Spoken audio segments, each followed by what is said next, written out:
Welcome to the New Monks. This podcast is dedicated to those of us on the journey of evolution. Through these episodes, we will dive into the lives of individual people and discover what they have learnt and how they have handled their growth. We believe that we all have wisdom to be shared with each other and can learn from listening to each other's stories. Please subscribe to our YouTube channel and Apple Podcasts, Spotify. If you feel like leaving us a review and sharing the love, that would be greatly appreciated. So this is just a heads up because, there's a lot of information that is coming to light at the moment, and through these episodes, each person is going to share a different side of that for them. Now, this isn't to say that every single thing that is shared here is going to be 100% accurate, It's just not where we are right now. It's just not the case of the unraveling and the disclosures that are being revealed to us. Obviously, things are always changing, and in one moment something can be so real and so true, and the next moment is completely shifted and changed into something else. This is the journey of evolution. This is the journey of ascension that we are going through right now. So this is just an invitation that your discernment is really, really important. As always, as usual, please take what resonates and leave the rest. Thank you. Hi, and welcome back to the New Monks podcast. In today's episode, I'm speaking to Erin Telford, and she's telling us all about her journey from childhood, working through depression. And this is a really good episode if that is something that you may have been struggling with, because she has come out of the other side of that. So we go into how that kind of started, how she had a lot of anger for her parents, and she really just trusted her gut and trusted herself and learned how to work through that without having to take any medication or be prescribed drugs. She also had a period of during the psychedelic revolution. She had Timothy O'Leary come to her college, I think it was, to the talk, and her and her friends very intentionally were working with plant medicines. And she moved through that phase and then into breathwork, where she really was able to go deeper than she had done before with any of the other things, other ways of exploring these different realms and her own body. And it was the breathwork that really created a shift for her. And from that point forward, she was able to free herself from this depression and yeah, so much more. It was a really nice conversation, so I hope you enjoyed this episode.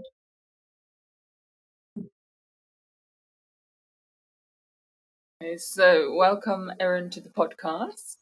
Thank you. Happy to be here. Yeah. Thank you so much for wanting to speak about your journey. We connected online via Aisha, who I spoke to in the panel talk discussion. Yeah. And then since then, I've seen what you've been posting as well, and obviously, I'm guessing you must have been sharing a lot these past few years as well. I was But quite a bit, yes. yeah. But it's always nice to meet someone else who's like on the similar wavelength with discovery, I guess. On the path. Yes, absolutely. Yeah. More and more all the time. I mean, I feel like I can't really, I don't know, like I've got a bit of a bubble, but I only really want to talk to people. We don't have to Yeah. think the same, but I can only really talk to people that have like an expansion mind wise. Because that's the Yeah. most interesting thing. It doesn't matter if we, I want to hold some core values, but I want to see that they're thinking about things. So Love that. yeah, Yeah.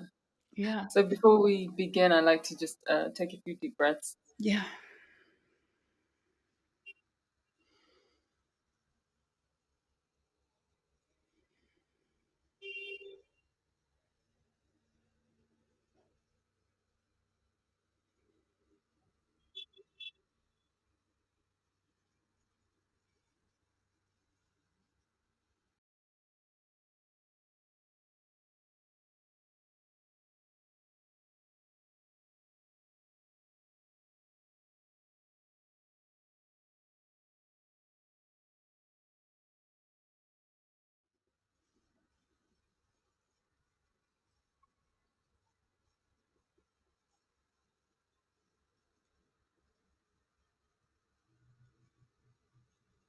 and then just tell us how you're feeling right now. Mm.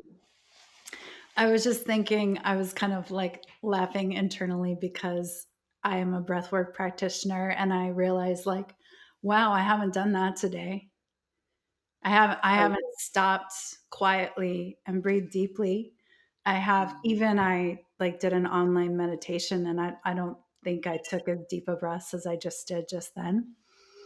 mm, It's a really, just strong observation for me as I'm just reflecting on how I was moving about my day. Um, mm, and I think how I'm feeling right now. Um, we had a lot of reschedules for a lot of different reasons, and as life goes. But I'm really I had to have a dental procedure, which I don't need to go into the details of because it's probably the most boring story I could tell about myself. But it put me through some things, discomfort, especially for me, physical discomfort. I'm a lot more comfortable with emotional discomfort.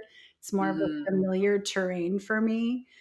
I can do grief, I can do rage, I can do sadness, I can do disappointment, but physical discomfort really like gives me a run for my money.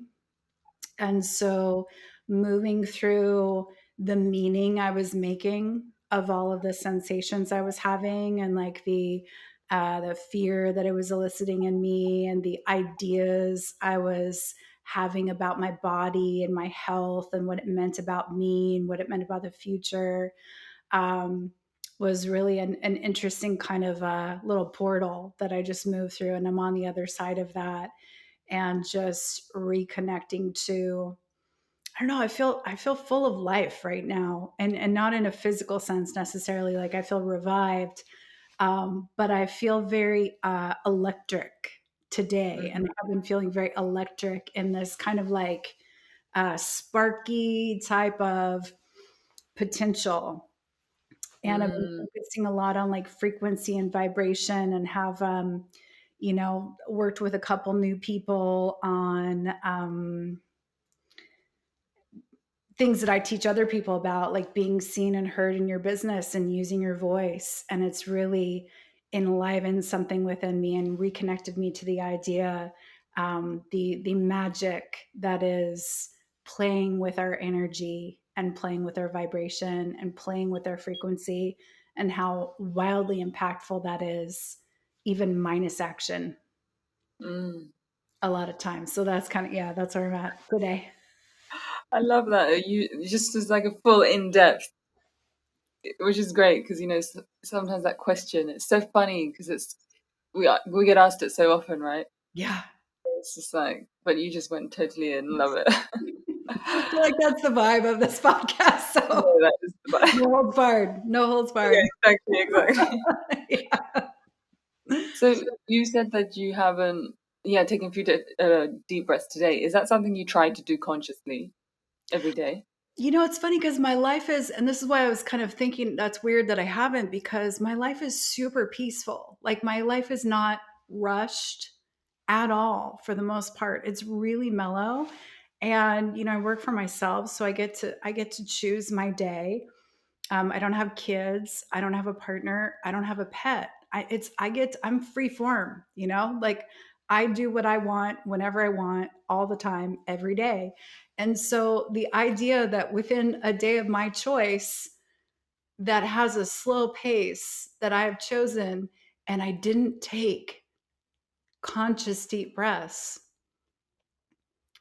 that tunes me into something about myself that I'm like, wow, there's a little nervous system hum that might be really subtle and really nuanced and really kind of like it's not like I'm triggered, but it's kind of like zzz,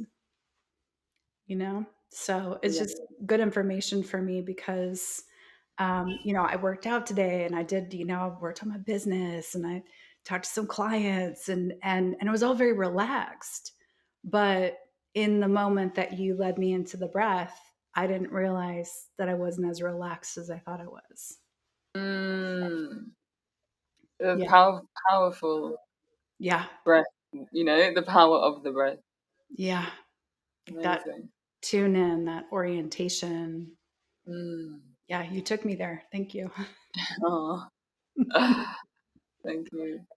Yeah. Yeah, it's interesting. I love that you said that your life is just you're free, like you've curated it, like the Yeah. way that you want it, and it's very peaceful. I totally feel that. And obviously, at one point, it wasn't like that. No. Not at all. Yeah. Yeah, where so when did that shift happen for you, and how? Because sometimes it can be like a whole process. Yeah. It's funny. I live in, I don't know, something that I guess you would call like a duplex or something. Like it's a guest house and we both have our own units, but we do have one shared wall. And so my previous neighbor was like a mystic hermit. She was like a hypnotherapist, sacred tattoo artist, astrologer. And then my new neighbor's like works in entertainment and she is loud. And I'm like, whoa, I feel like I'm back in Brooklyn right now. Like the amount of activity, the amount of noise over here, I don't even know if I could do it. Um, but I think it changed profoundly for me when I lived in New York for 13 years. And I think it was when I started to work with my breathwork teacher.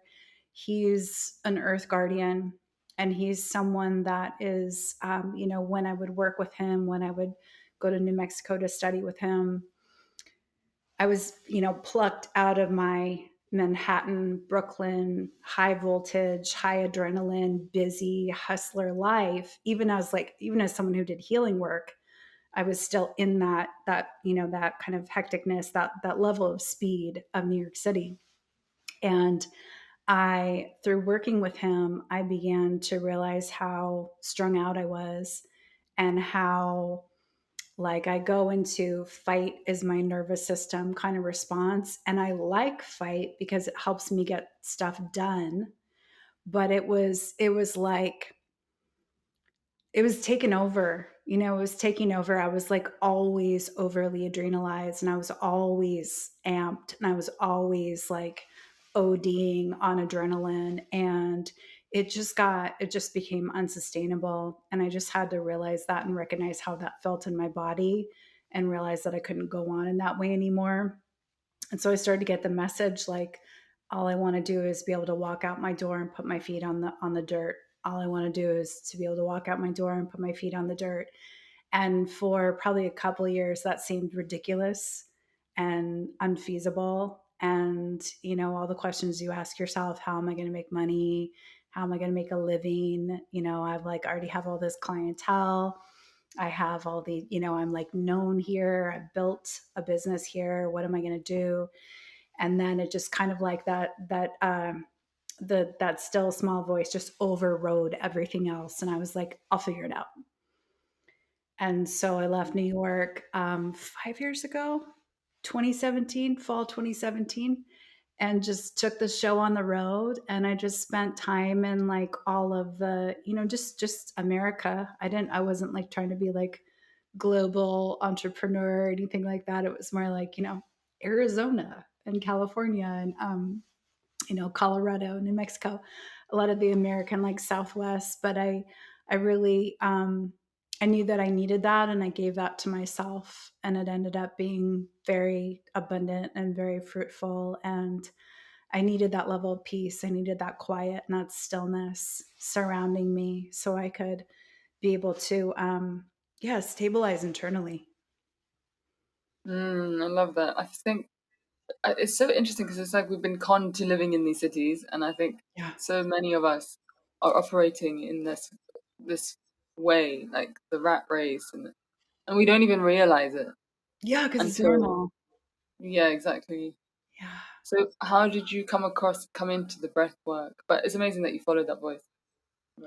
Yeah, I've been following the voice for a long time. It kicked in pretty early, thankfully, and I trusted it for some reason.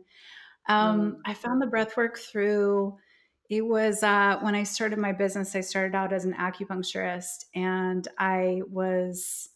hustling really, really hard, like trying to build a business and trying to survive in New York. It was really something. Um, and I got into a lot of debt. And so when I finally paid off the majority of it, because I really like I had to, go into one of those debt consolidation programs and just like say no, like live within my means Mm.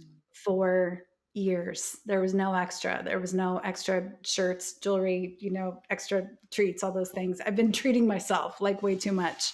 So that was part of the debt amassment. But I finally had extra money. I'd finally like paid the debt off, and my business was really my practice was growing. And so I decided to go on like a vacation. And so I went on a yoga retreat to where did I go? I went to Nicaragua Wow. and with a yoga teacher that I just love so much and that have been in my life for a few years. And he didn't tell us really anything before we did the breath work. I thought we were just going to do, your normal like yogic breath work, alternate nostril breathing, some kind of breath of fire, that kind of stuff.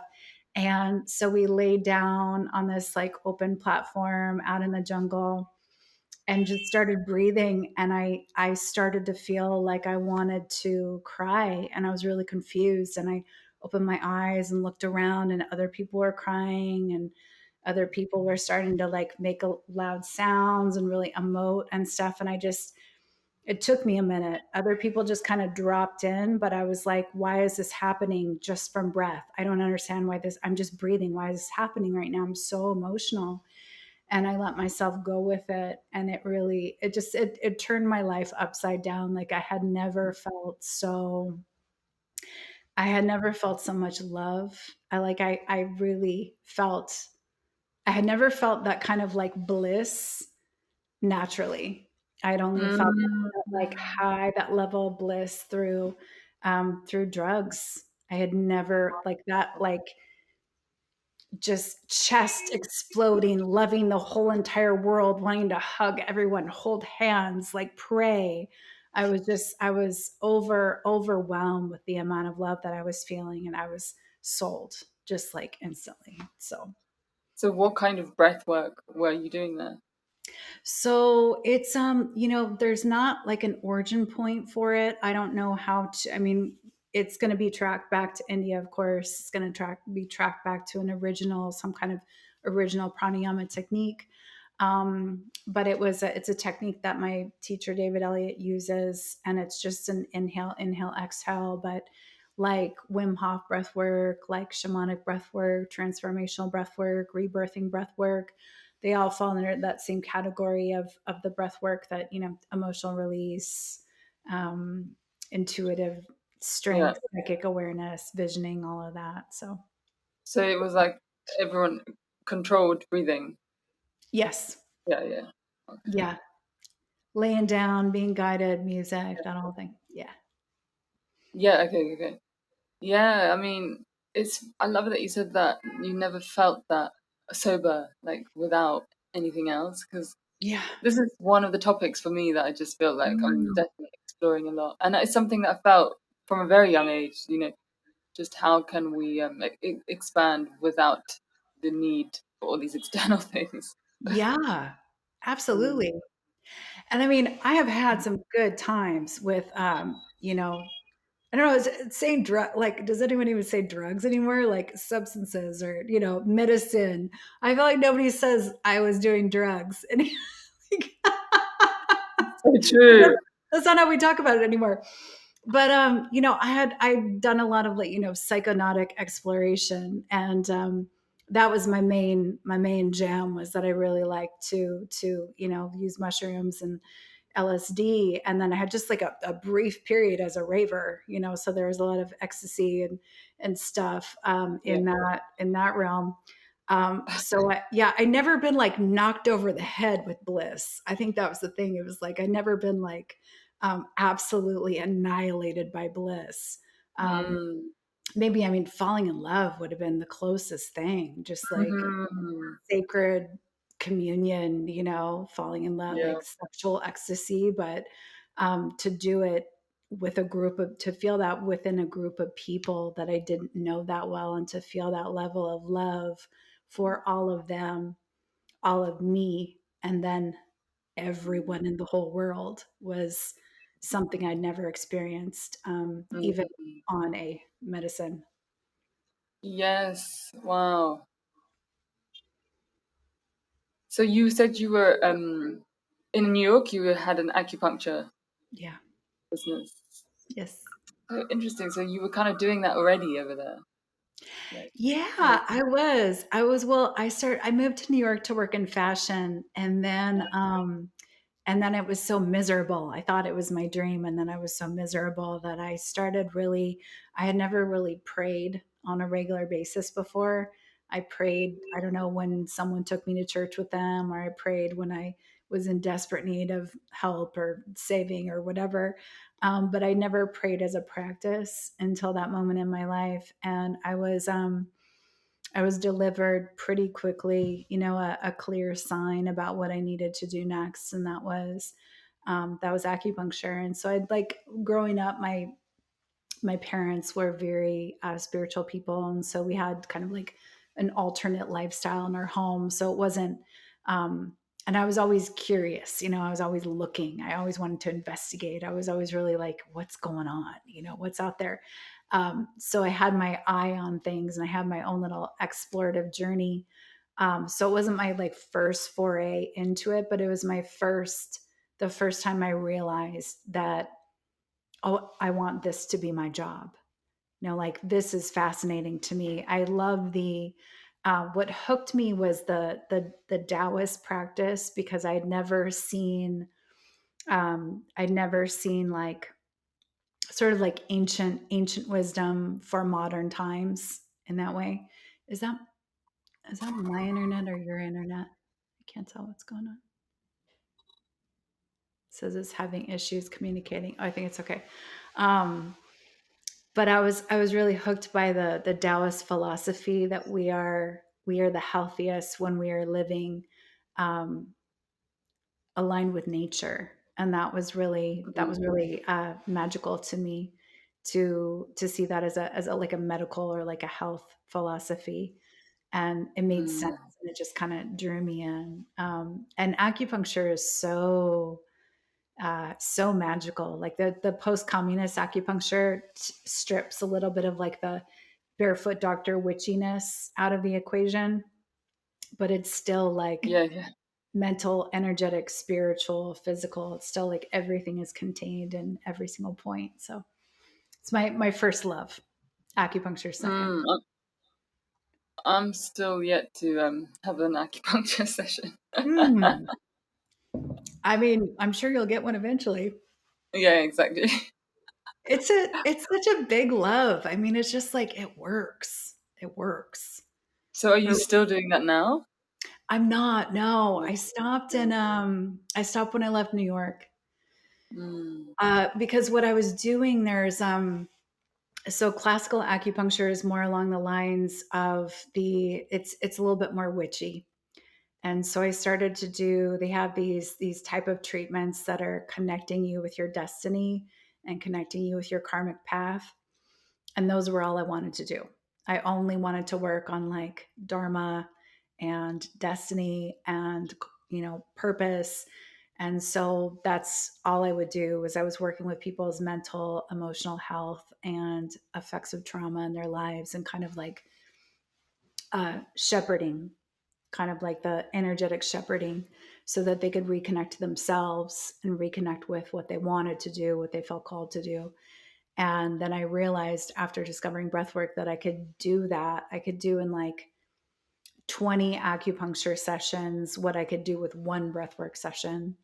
And the big deal for me was that with breathwork, like with acupuncture, a lot of times people you get an acupuncture session, or maybe let's say you get a Reiki session or something like that, and you feel amazing, but Yeah. maybe you don't really know what happened. Happened. Mm. So, and with breath work, it's like, oh, I feel amazing and I did that. Yes. And there's something I liked about that so much. I wanted people to know that they were the ones doing the heavy lifting. They were the ones doing the breathing. They were the ones coming home to their body. They were the ones releasing the emotions. They were the ones having the visions. And it felt a lot more like I love passive healing. I love getting body work. I love having things be done to me.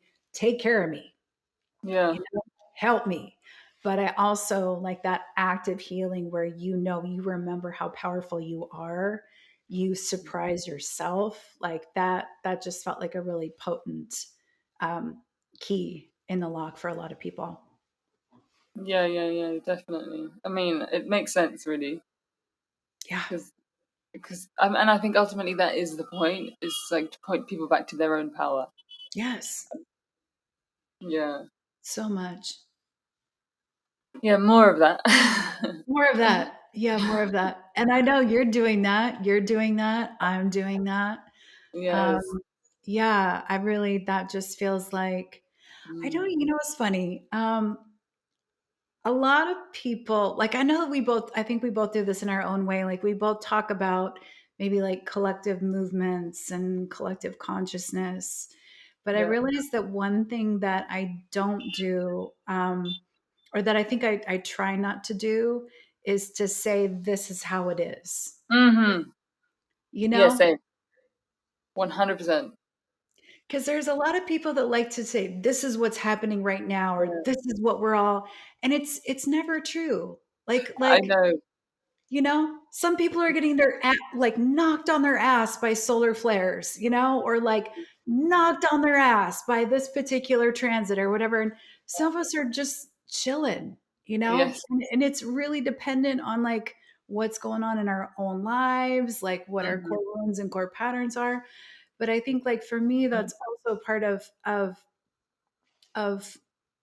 I can't even guide you back to your own power, but just kind of saying like, you're part of the puzzle, you're part of the equation. Like I can't tell you what's going on Yes. for everybody because it's Yes. it's inaccurate.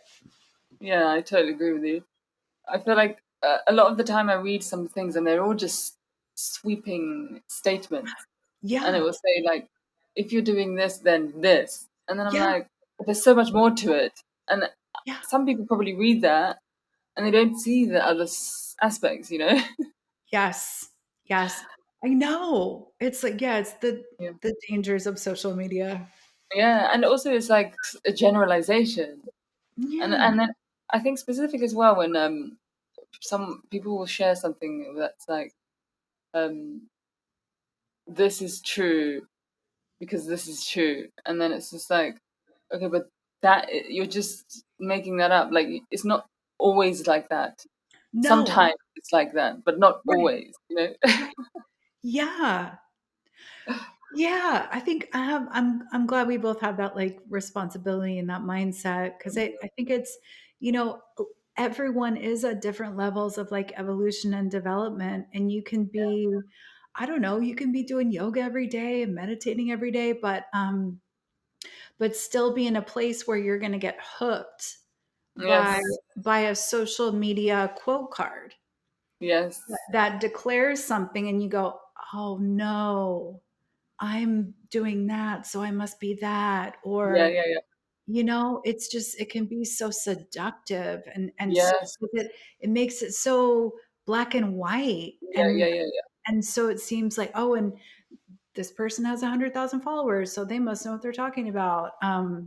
yeah. I But know. it's yeah, yeah, we're not doing that. Yeah, no, like you said, it's important to.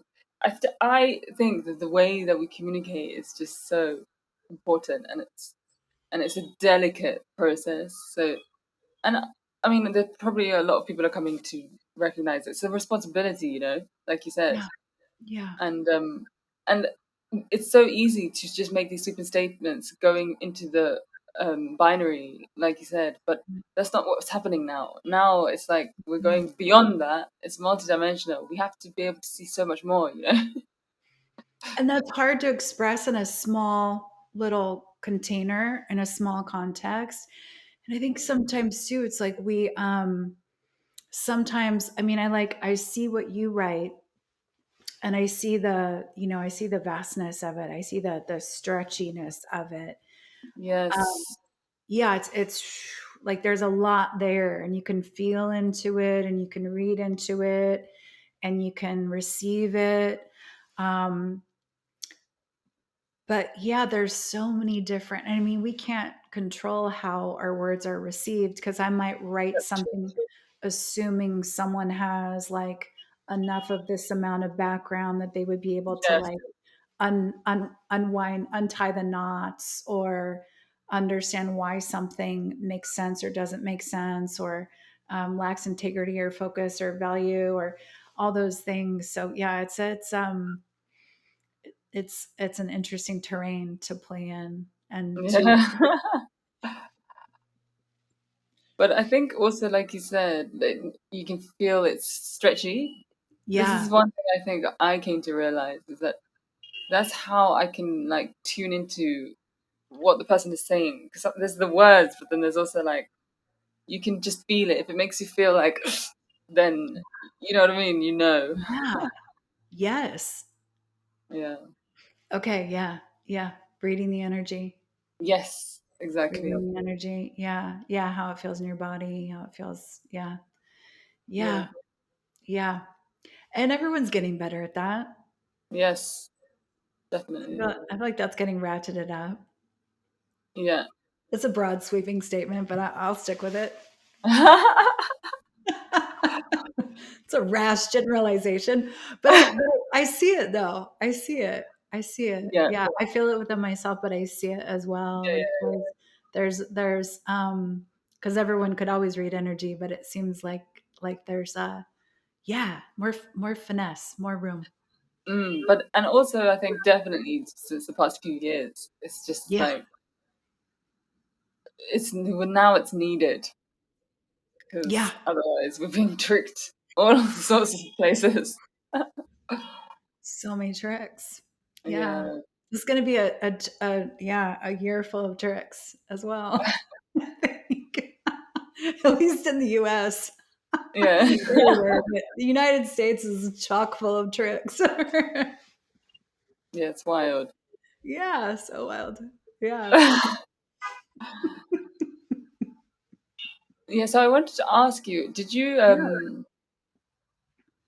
did you feel like there was a moment in your life where you had like obviously the breath work sounded like quite a big shift, you know? Yeah. But even before that, because I'm intrigued that you already were like doing the acupuncture. Like I feel like that's quite unique anyway. Yeah. Yeah. Wait, was there a point in my life when I think there So was yeah, like I didn't finish the question. I get where you're Was going, but I want to make sure you answer the question. Yeah. was there a point where it's like you had like this big opening or into like this spiritual world or Yeah, I feel like when we're emailing, one of this is like yeah.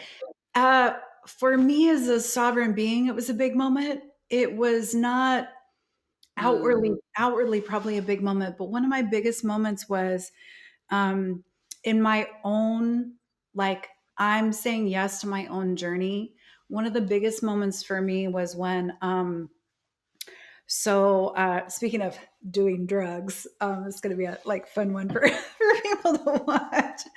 Um, I was like I was raging in high school. I was drinking a lot, and I was drinking a lot because I was really angry at my parents. And I had a multitude of unexpressed, unprocessed emotions, and I was trying to dampen the sharpness of how I felt inside. And when I went to college, I decided to stop drinking because I don't know why. I know why. I know because alcohol was for unevolved people, and smoking pot was for evolved people. So I was like, oh, all these hooting and hollering crazy drunk people, I'm like, they're unevolved. I'm not doing that anymore. And so decided to kind of foray into other places. Um, how and did Sorry, where did that come from? But I'm just wondering. Well, I had even though I was, partying a lot as a teenager, I still had people around me that were thinking. I still had people around me that were really introspective and really contemplative and really digging in the depths as best as we could as teenagers. And so when I saw people that were like drinking to excess in a way where they were just like sloppy and messy, it was that. I mean, I was using it as like, I was using it as a, it was, I mean, it was a kind of medicine for me to not feel as much as I was feeling because it was too overwhelming. And then once I got to a place where I was more stable and I wasn't in my family anymore, I wasn't with my family anymore, then I didn't have to use that medicine anymore. And I could start to kind of like calm down and come in. And so just seeing the way people were using it, and it was really like I was, yeah, I was a judgy teenager for sure, like Yeah, labeling people in that way. yeah. Um, but what happened was when I stopped drinking, I was able to start feeling more, and I was able to start like untangling what was mine and what was theirs and what was me when I was like steeped in my family. And it was a lot. It was a lot. And I moved into like a depressive state. And I also had a lot less freedom in college than I did at home because I had like free range as a teenage girl. But when I went to college, like I had way less freedom, which is the opposite of most people. But I didn't have as much freedom of movement, of, doing whatever I wanted to do. So I got depressed, and I think I'd been depressed before, but it just been like cloaked and covered up with alcohol. And I was crying every day, all the time. And my parents were really, really, really, really worried about me. And they're like, we want you to go to therapy. We want you to get on meds. Like, we want you to get on antidepressants. And I knew that wasn't the solution. It was so clear to me that's not going to help me. It's not going to help me.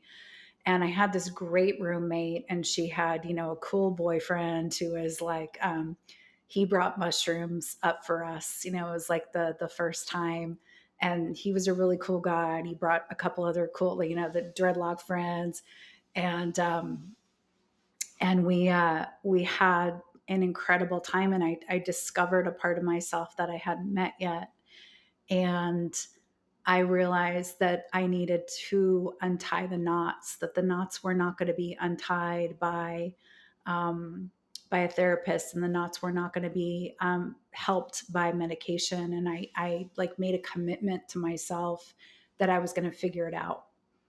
And then I was going to understand where the sadness came from. And I was going to do whatever I could to untie the knots. So that led to like a lot of that break from the norm, and that like saying no to my parents' guidance, and them not forcing me, shaming me, guilt tripping me, insisting. They didn't, which is interesting. I don't know why they didn't, but they didn't. They weren't really like that with me. And so that drew a line in the sand for me of like, I know who I am, I know what I need, I know what I want, and I know what I don't want. And I also knew that I had enough like internal fortitude and strength to be able to like embark on the adventure of like trying to figure it out. And so Mm. that led to like a lot of like, it began with like psychedelic exploration, and so kind of going into reading all the beat poets, reading all about like the psychedelic revolution, and like really getting focused. Like we weren't playing, like I was like playing with Mm. alcohol, but I was serious about psychedelics. So we were set and Mm. setting, we would always journal, we would set intentions, and we were just kids, we were teenagers, but we took it as a sacred experience. Wow. And so that was like that was the first jump. Like Timothy O'Leary was still Oh, alive at that point, and he came to my college and got to hear wow. him speak in person. And so we were really dedicated to kind of investigating like those early psychonautic explorers and like what were they looking for and what did they find and what can we Good find and what time. can we Yes. learn? Yeah. So that was like an internal exploration that really linked me up to myself in a way where um, I felt like I wasn't scary inside, Mm, and that I was safe to transform. I was safe to transfigure. I was safe to be in a lot of different states, yeah. and it felt adventurous but not reckless and very Yeah. informative. So where were you at this time? I was in Washington State at Oh, wow. up north in Bellingham, Washington, like in the forest. And I'm intrigued, why did you feel that the college was less freedom? Was it just like you didn't have a car, or like, you know what I I mean? didn't have a car, and I lived in the dorms. Ah, yeah, So yeah. at my house, I would just sneak out the window every night and just go out, and I couldn't do that in college. So Okay, fine. yeah, Yeah, I'm interested about it because it is usually the opposite for most people, yeah, yeah, but yeah, I love that I'm intrigued at how you kind of like had those like intuitive hunches, I guess, because so many people at that age, I feel mm, like it's very easy to just go into the medicine therapy kind of route. And not to yeah, say that therapy isn't helpful, you know what I mean? But like, I don't know, yeah, it sounds like for you it's a strong message, like no. And even to like you said, you knew you had to unravel. That's like such awareness of what's taking place, you know? yeah, yeah. And even in the midst of it too, I feel really, really thankful. I mean, one thing, my parents were very they weren't anti-authority, but they weren't like pro-authority, so I think that they gave me a wide range of Mm. opportunities for how I got to think and how Mm-hmm. I got to feel. And they were always kind of like, yeah, like trust is like respect is earned, with my teachers, and with other adults. Yes. So I wasn't programmed into bowing down to people that were older than me or people that had, titles, and they didn't act like that towards me either. Like they weren't a authoritative hammer on me. They really didn't try to control me for better or for worse. Like I could have used more parenting, but they Yeah, let me live. They yeah. really did. And then that's really cool. I It guess was it's cool. also, Yeah. there's also like there's room for questioning within that, you know. So Like, much. Yeah, mm, so much. And I'm infinitely grateful for that they were mm. that way. Yeah. And then I'm intrigued about why you had anger towards your parents. Is it just Hmm. the usual like teenage? Everybody was just acting a fool, like I couldn't, in some ways they were great, but in some ways they were just doing stupid shit, like they were Okay. just, they could have been more responsible on point adults. I Mm. think I was just looking around like, who are you I to feel act like like you're the one in charge, yeah, wow. I Yeah, feel like just so making many some bad people. choices. Yeah. Yeah, yeah. I feel like so many people can resonate with that. Yeah. Yeah, I was unimpressed. I was Mm. unimpressed by their adulthood, I was like, I thought you were all supposed to be like more organized, like more Yeah, together, setting an example, all that kind of stuff. yeah, Um, and I mean, I love my parents. Like we have got to the other side of all of the rage and all of the disappointment. Like we went in. We've gone in over the years, and it's really good now. But I just, whoo, yeah, it was tough. It was tough and very painful, and yeah, many core wounds were formed during that time, for sure. Yeah, I feel like that's also just part of the growing up, when you kind of realize that your parents are just people, you know? Yeah, that took a long time. Yeah, Yeah, it's a yeah, great place to get to. I struggled with that though. I really did, but that was like when I finally, and that was through my breathwork teacher as well, because he was like, what if they're just humans? And I'm like, no, wow, they're supposed to be my parents. Like they were wow. supposed to help me, they were supposed to be better. And I had to express out all that rage and all that disappointment and resentment and sadness before I could actually start to see them as human beings that were actually doing their best. Yeah, exactly. Wow, this is huge. I feel like there must be so many of us who can relate to this. Yeah. Like, Yeah. like there's this disappointment, and Mm. just from what you were saying, it's like, yeah, they're supposed to.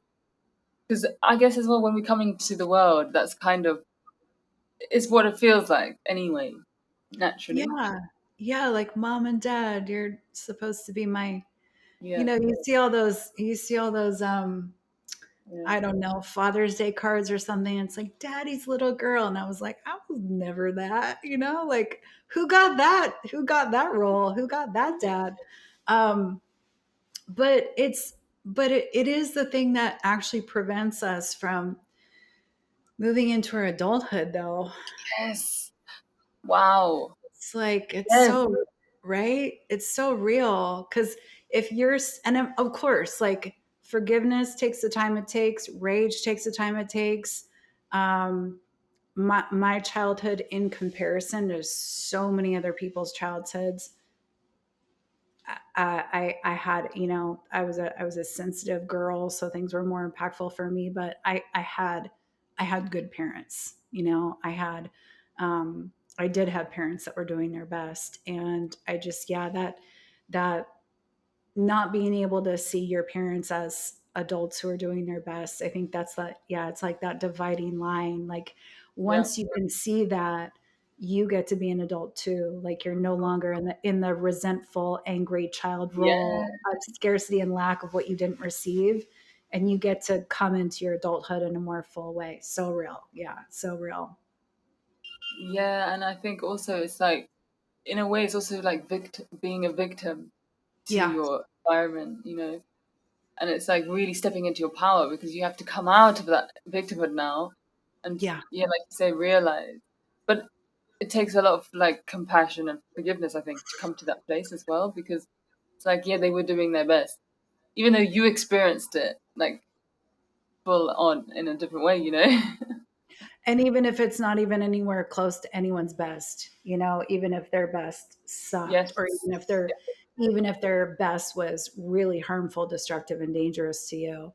um, yes, but exactly. but you can only see that as doing their best if they're a human being and not just your parent that was supposed to shepherd you with love and care into becoming a person. Mm, yeah, Yeah. huge transformation. I love what you said, that only then you can become an adult as Yeah. well. Because if you're waiting for them to like issue the big gesture apology and make everything Yeah, right, then yeah, it's a constant power leak out to somebody that may never ever do that ever. And you're waiting to like start being okay. yes. Oh my Yeah. days. That's such a good way of putting it. You're waiting to be okay Yeah. when you can also just take that permission yourself. Yeah. Yeah. Wow. Yeah.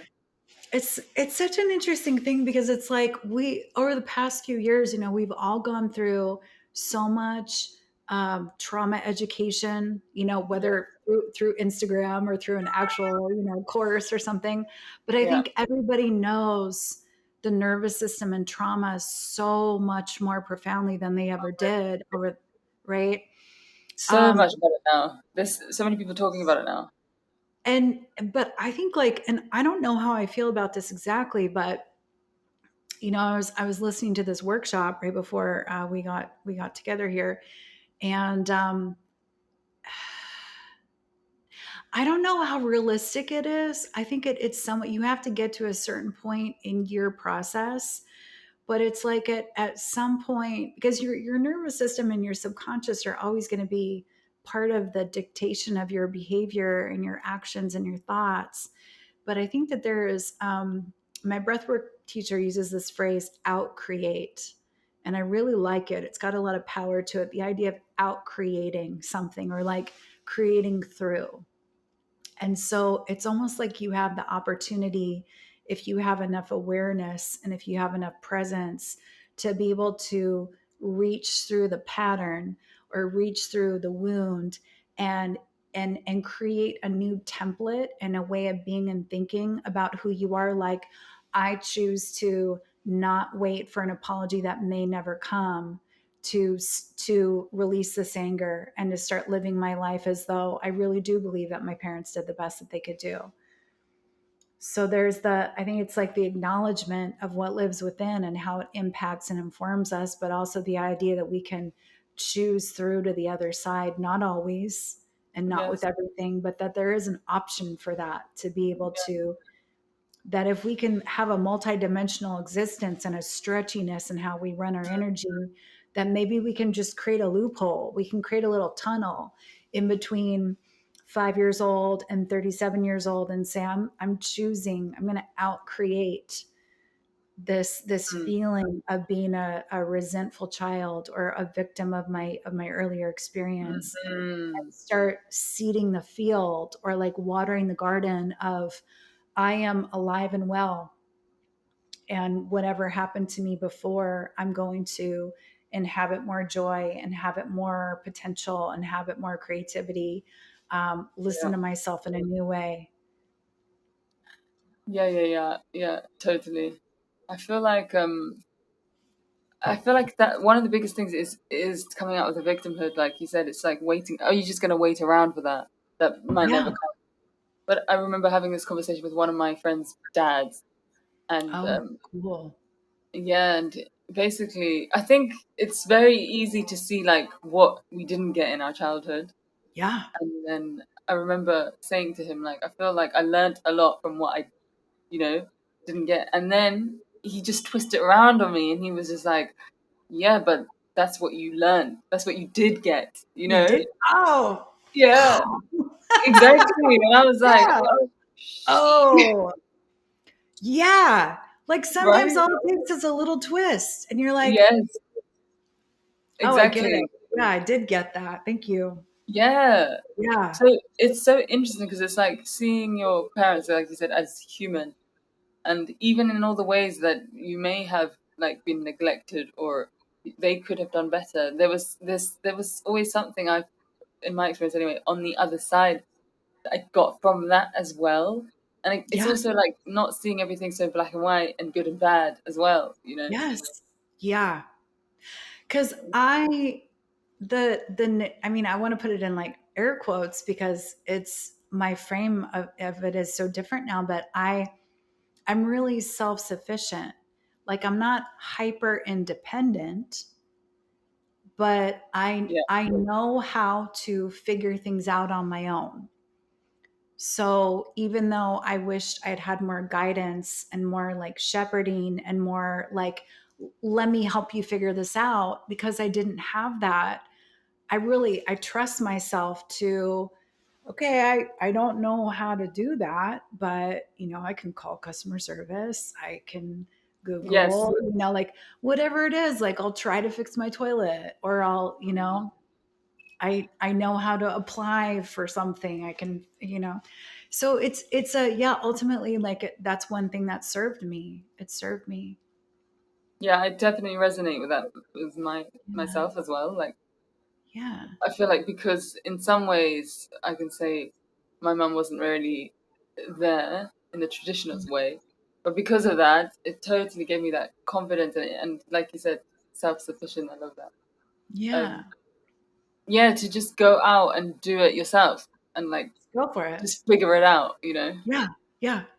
Yeah, Because totally. I mean, that's a quality I love and admire, and it's really important. So cool. It's so important, like, especially if you want to move with some amount of fluidity in the universe, you got to figure it out. Yeah. And it's fascinating because it's like it's just a change of perspective away. It's like which one are you gonna choose?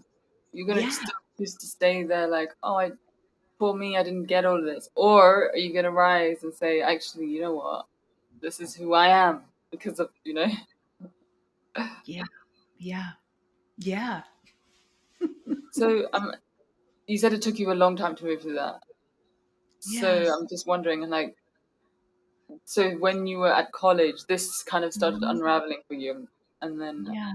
yeah, I'm just wondering like how long did it take and How when long did it you take? You know? know, I think I kind of tabled it. Like I had to set it aside in a way. Okay. Um, I set it at what happened? Dropped out of school and moved down to California for the first time. And that was just like a little mini exploration because I also like I didn't really have a choice not to go to college. I didn't want to go to college. I wasn't ready to go to college when that all came around. Um, but let's see. Oh yeah, okay. So there's the dropping out of school, coming back in. Then there was more partying. Then there then there was being a raver for a couple of years. And I had to regroup. And then I had to go to university after that. I had to come back to it. But what really got me though was it was coming back to the breath work because the breath work the whole time in between a psychedelic exploration and all the messing around with all kinds of things, trying to help myself find something. Um, I still hadn't found the thing that could like drain out all the remaining sadness and anger that was in my body. So like I drugged it out, I danced it out, I meditated it out, I worked it out, but it was still there. There was still like a massive, just like festering vat of so much sadness and so much anger. And I didn't know how to move it out. I didn't like kind of scratch the surface with all the other practices, yoga, um, exercise, meditation, but it never really was like it never ripped me open and poured it out in the way that I really needed to. And so when I found the breath work, I was like, oh, this is a place where I can scream as long as I need to and sob hysterically for as long as I need to. And I needed to do that for a couple years. Excuse me, I needed to do that for a couple years before I could even begin to imagine that my parents were humans and that they were doing their best. I needed to like vent out everything that was preventing forgiveness and anything that was preventing forward momentum. I was like, those emotions were keeping me stuck. They were Yes. keeping me like held in place, like paralyzed because they needed to move. They had been festering for so long. It was like, like a moldy thing in a Tupperware or something. And I didn't have a way to get it out. And then when I finally started to move it, I was like, holy moly, there's a lot in here. Like it was disturbing and frightening to me how much was actually in there. And I was afraid of it because I was like, I'm afraid, like before I started breath work, I was like, if I start crying, why would I ever stop? I don't think I'm ever going to stop. I might just start crying and then it will never end. There's so much pain in there. It's never going to end. And who's going to, who's going to help me with that? Who's going to watch me? Who's going to advise me? Who's going to help me with all this pain? And I didn't have anyone. And so I mean, I had good friends. I had smart, loving friends.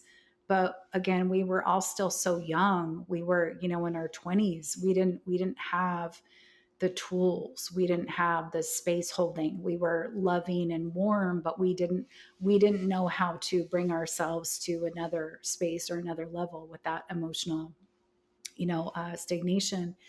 So when I found David, my breathwork teacher, I got to really just every single time I did breathwork, I would just cry and cry and cry and cry. And I needed to do that for a couple years.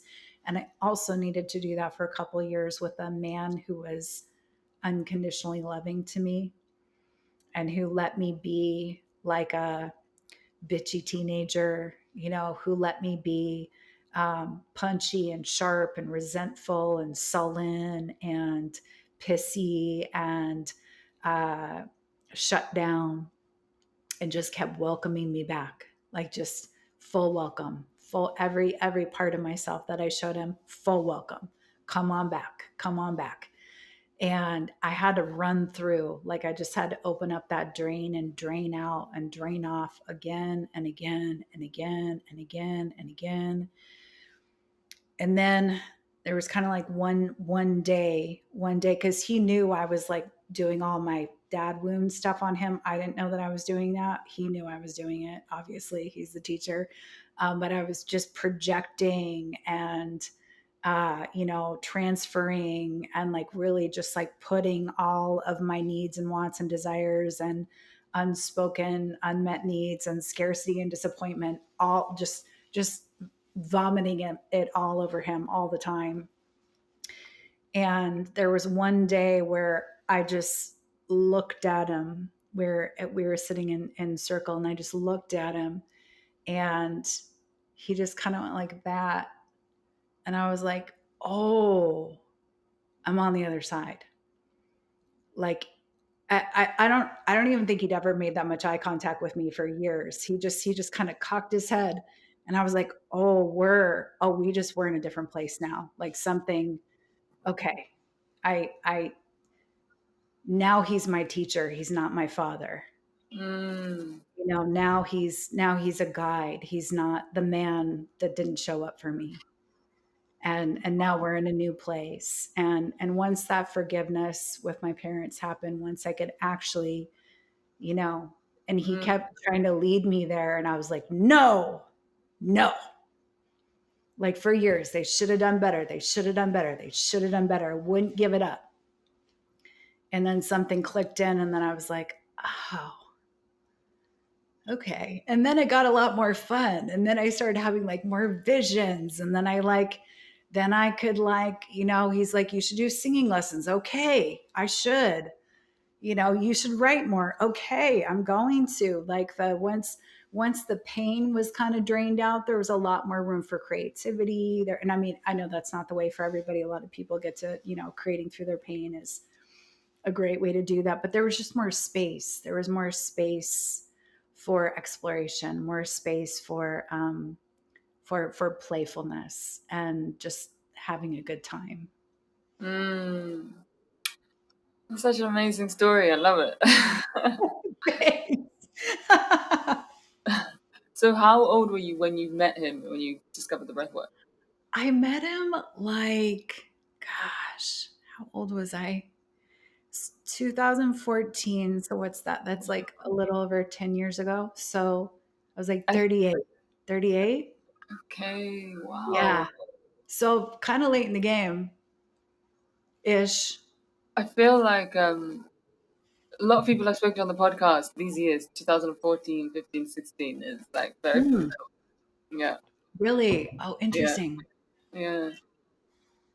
But yeah, just listening to you talking there, it just kind of, just could see it very clearly. Like this is the journey for all of us, really, Yeah. and it's like I love how you said, just draining it out. And obviously, we weren't taught how to do that before, No. so now it clogs up, and then at one point we have to. And I just, even coming from you said you were depressed, and it's like this isn't really spoken about necessarily as much as, I don't know. We're coming into awareness more, I think, of like what depression really is. You know what I mean? Yeah. But it's so clear from how you described it that it's just like you took responsibility and just like moved through it yourself. But and it was also very interesting how you said, you weren't, I guess you needed someone to be able to, be that unconditional love and hold that space. Because before, I did. yeah, it's just so clear Yes. because I see it with other people as well, you know. Mm. I mean, we all need the same things ultimately. Whether we get them or not is a whole other story. Or whether, I mean, I feel so fortunate. I mean, just like incredibly fortunate to have um, had someone come into my life in that moment in time who was, I was, of course, I'm like super. I think right around that time as well. There's a whole lot of gurus not acting right, in the world, like a whole lot. Yes. A whole bunch of people flexing their power in ways that were pretty shady. So I walked into that room with the Hawkeye. Like I was like, "Don't you even try it? Like don't you? You better act right. You know." Mm. And what it was really interesting, and this is I mean, I've been in his world for, again, like, yeah, a decade, but there was a little thing that happened that weekend that I'd never seen happen since with him, where a couple men in the group got really agitated and kind of like picked a fight with him, and he didn't handle it that well. He fumbled, and because I was still mad at my parents for not being more responsible adults, I was like, boom, never mind. I'm out. And I almost left like the Wow. following morning. And I'm not one of those kinds of people that's like, and then I got on the next plane. Like I left Yeah. in the middle of the retreat or something. Like I would never leave in the middle of a retreat. Like who does that? But I was so true. Okay. I was 1,000,000% triggered because I hadn't realized I needed him to be my dad. I didn't know that's why I was there. Mhm. But thankfully, funny enough, I had an older woman who was my roommate at the retreat space, and she said, "Can you just see him as a human being?" And I said, "No, he's a spiritual teacher. He's supposed to be better." Same story with my parents, and Same she's like, story. "Yeah," and she was like, "Can you just try it tomorrow?" And I was like, "Yeah, I'll try it tomorrow."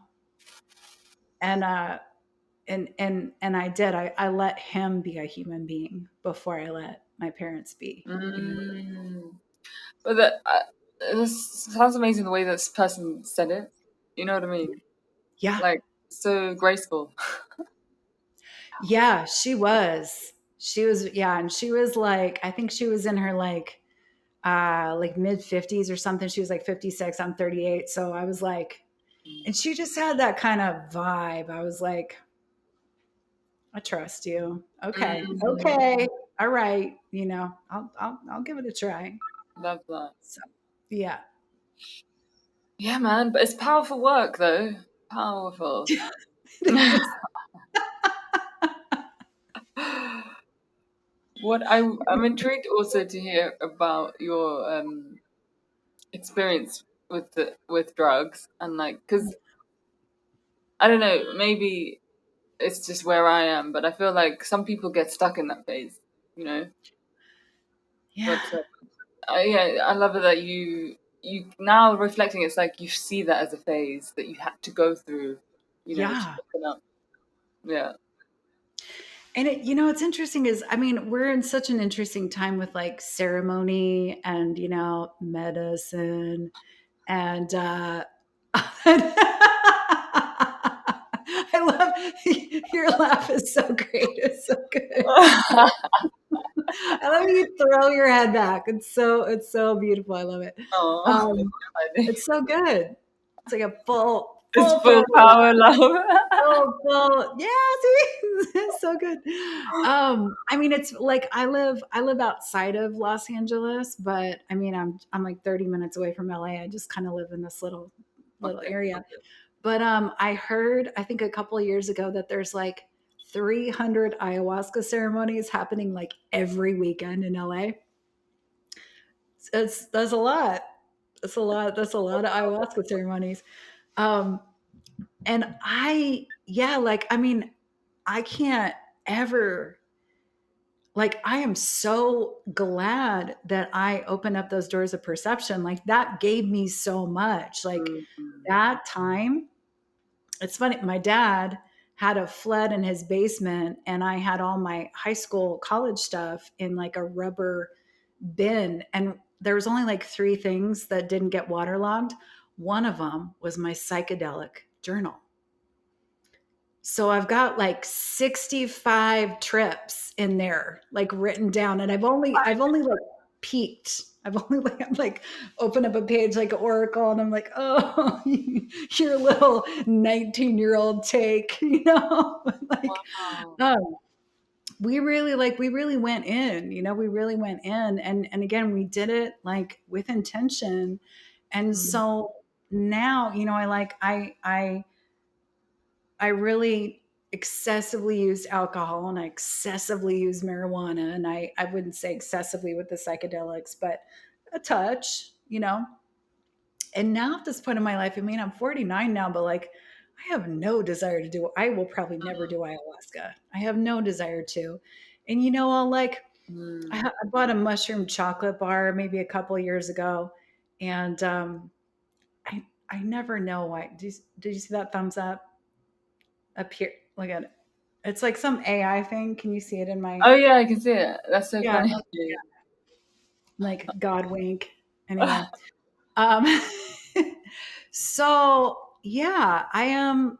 I feel like I'm good. I'm good on, like, I've never Mm. been more desiring of sobriety. Like, I'm not sober, but I've never been more desiring of sobriety in my life. And Mm. I just feel like but you want to use everything with as much intention as you Yeah, possibly can. totally. And I think that it's just people are doing things.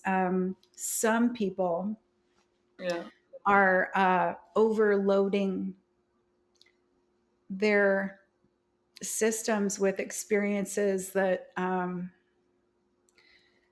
don't know, they're not giving themselves enough time to catch up. The And integration. yeah, that integration, yeah, that's the big red flag for everybody these days. The Yeah. integration, yeah. Yeah, totally. Yeah. So yeah, it's just so interesting. I love it that you've come to this point and perspective. So like back then ayahuasca wasn't really a thing. So basically you haven't really explored it with it. Yeah, it wasn't, I don't even remember when I heard about ayahuasca for the first time, but I think I'd already like had my fill by the first time that I Yeah, heard yeah, about ayahuasca. I was good. I was like, I don't really need to, it's everything's open. yeah. I love that. Yeah, it's just I love meeting people who are on the other side, and I have actually got this other podcast specifically dedicated to this. It's called On the Oh, Other Side nice. of Psychoactive Plant Medicine because Cool. that's another thing that I feel like people just go, "This is me now," but it's Yeah. like there is more, you know, when you move through it. Yeah, and it feels like that, kind of like chasing the dragon a little bit. Like, it really, I don't know, it's like, how do you know when you've gotten what you needed? Like, Yes, how will you know? Do you know what you're trying to yeah, get? Like, do you know what you're trying to receive? And how will you know yeah. when you have received it? Yes, important questions. Yeah. Cause we don't, I mean, it's like, I don't need to see a jaguar in the jungle for the 20th time, like, I don't need to see God for the 50th time. Like, I can see God any day, I don't need to see it in a ceremony. I think Mm, that it's kind of like, I don't know, our mindset when we were kids was always like, we're just because we're banking on like Aldous Huxley and William Burroughs and Ken Kesey and stuff. So we're like, our goal was to open up our doors of perception. And yeah. so Love we that. would be able to see. and to I Mm. mean, I remember the first, like, I think it was maybe the second time we did mushrooms, and I lived in Washington State, which is very like forest, it was very foresty and like undeveloped at that point in time in like the early 80s. But we were trying to commune with nature. You know, we were always outside. We were, you know, walking on the dirt. We were you know, hugging the trees and stuff. Like we wanted to connect into all that was, as much as we knew at that young age. But we wanted to know ourselves, and we wanted to feel things multidimensionally. We wanted to be able to see more of what was real and what was available. And so I think when you're getting in these like ceremonial spaces, if you want to heal your whole past, or if you want to, you know, Mm. change your attachment style or something, I don't like, I don't know, it's like, if it's medicine, what are you taking and why are you taking it, and how will you know when you've received Yeah, healing? Like without a framework, it's like you could just keep yeah, yeah. I love those drinking. questions. Well, just on that, just some people that I've spoken to on the podcast, they've actually got the message from Mother Ayahuasca to say enough. To quit it. Yeah, Yeah. and it Yeah. and it's hard. Like sometimes they don't act on it straight away because it Mm. is the whole world is built around that. Maybe you know what I mean. Like, but Yeah. it's interesting that it's coming through in that way. That's I love that it's coming through in that way. Yeah. And then why are they wanting, if they get the message to Wow. to to end, yeah, are they just, they're overriding the message because this is the main method for like spiritual pursuit or spiritual knowledge? They're Mm. wanting more, or what? Why did they override the message? I'm just curious. I don't know. I think it's like I feel like it's very easy to just be place your whole identity around that now. You know, and Yeah. some people are working in it, so Right. it's like you have to leave careers in a way, I guess. Damn. Yeah, yeah, and maybe what you were saying as well. Yeah. I went to Peru in oh geez, probably like 2016 or something, I think. And there was no plans of any medicine. We were just gonna do, you know, we were gonna do yoga and go to Machu Picchu and hike and retreat and write and all those things. And we had a very interesting group because we had a lot of different ages. We had a good age range of people. And when we were in the car, in the van on the way to the retreat center, the the maybe San Pedro came up. And it was really interesting because everyone in the car agreed that we were all a yes. And there are people in that car that had like never even touched cannabis one time. And like they were a yes. So we had this like full yes for this experience. And it was like, it was a beautiful ceremony, and I had a great time. But that was like the last time that I ever kind of went into any kind of Okay. ceremony. So that was, yeah, like 7 years ago. Yeah. Yeah. Um, Wow. but I also, like, as beautiful as it was and as profound as it was, like it was on par with like the sweat lodge that we did the following night. You know, I just Yeah. I feel like once you can go to that realm, you can just go to it, and you can go Yes. to it just if you're sitting in your backyard, you can go to it, Yeah. Totally. which is great. I think Yeah. this is the point because I feel like for me, before I started exploring with plant medicines, um, and it was for like just over 3 years for me. I feel like I already had that experience, so it was like, Yeah. oh, you can also do it this way. But I think for some people that is the way, and it Right.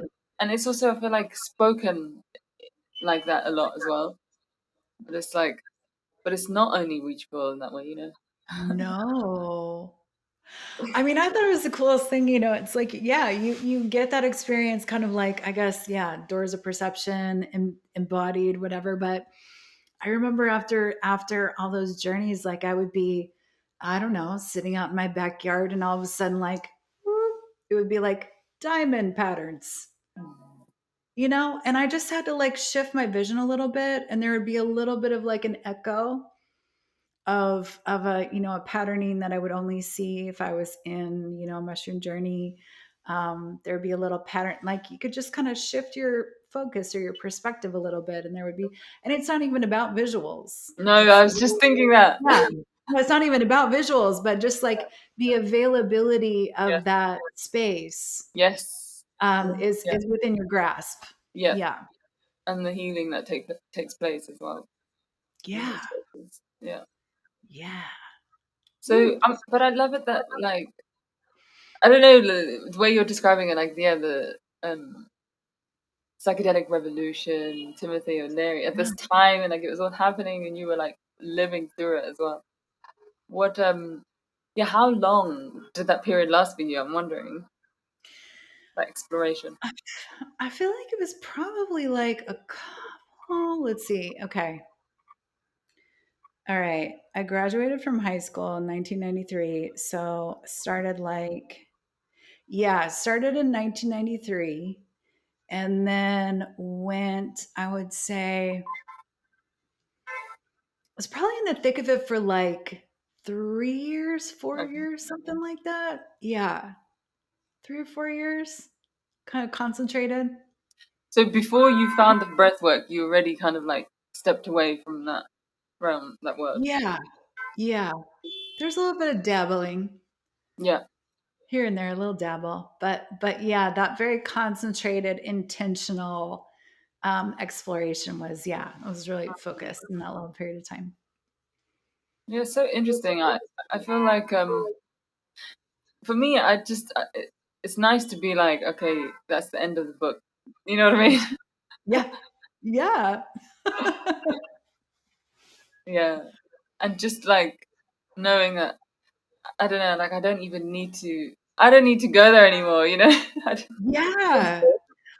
I mean, I think it makes perfect sense as part of like, your evolutionary timeline, like your chapter, like it's a chapter and it's like, doesn't mean the door is like locked and barricaded shut. Like there might be another time or two or a yeah, little yeah, interesting exploration. It's not like doesn't have to be like a full no, but like it sounds like you're equally as intentional. Like you received what you needed yeah.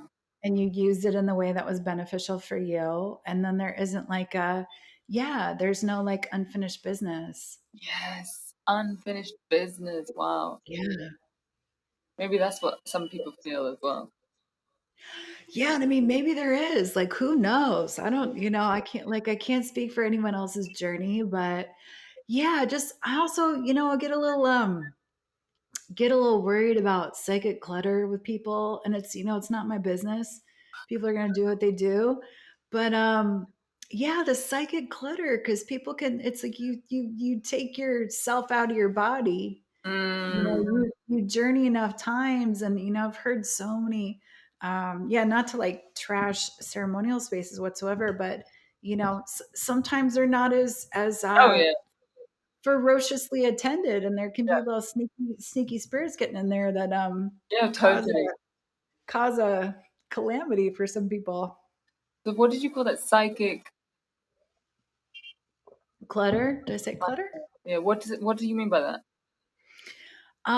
Just the gathering of either disembodied spirits or hungry ghosts, any kind of spirits or energies that are looking for a host. Okay, fine. Yeah. Okay, fine. Yeah. Yeah, no, But that that is yeah, I mean, so it's so common. Like, it as is. so common. I mean, I got some entities during a surgery I had. I got entities when I was unconscious, when I felt, like they just, especially if you're a delectable, juicy treat, they're gonna find you. Okay, I would love to hear about your experience of that.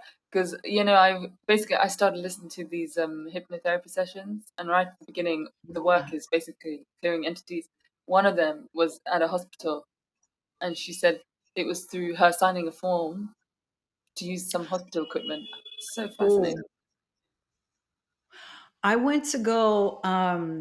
I went to go visit a friend in the hospital, and I was a little tired. I was a little out of it, and she had a rough experience. Like she had to have like almost ended up having 3 surgeries like in under a day, and like 2 of them were emergencies.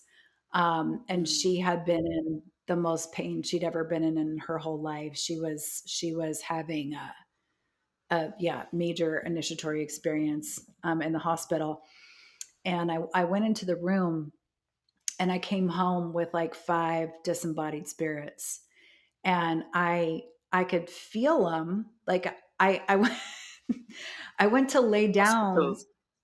Yeah, and there's so many there. I went to lay down to go to bed, and I was like, I feel really messed up right now. Like I feel wacko, you know, like I don't feel like myself. I didn't Mm. drink anything, I didn't smoke anything. I feel like I got really high or something, like I am off. And it was really uncomfortable, but I know the difference between me and not me, like well enough that I knew that there was probably something that I picked up or that kind of came online, and had a clearing like within a couple days. But yeah, I feel like if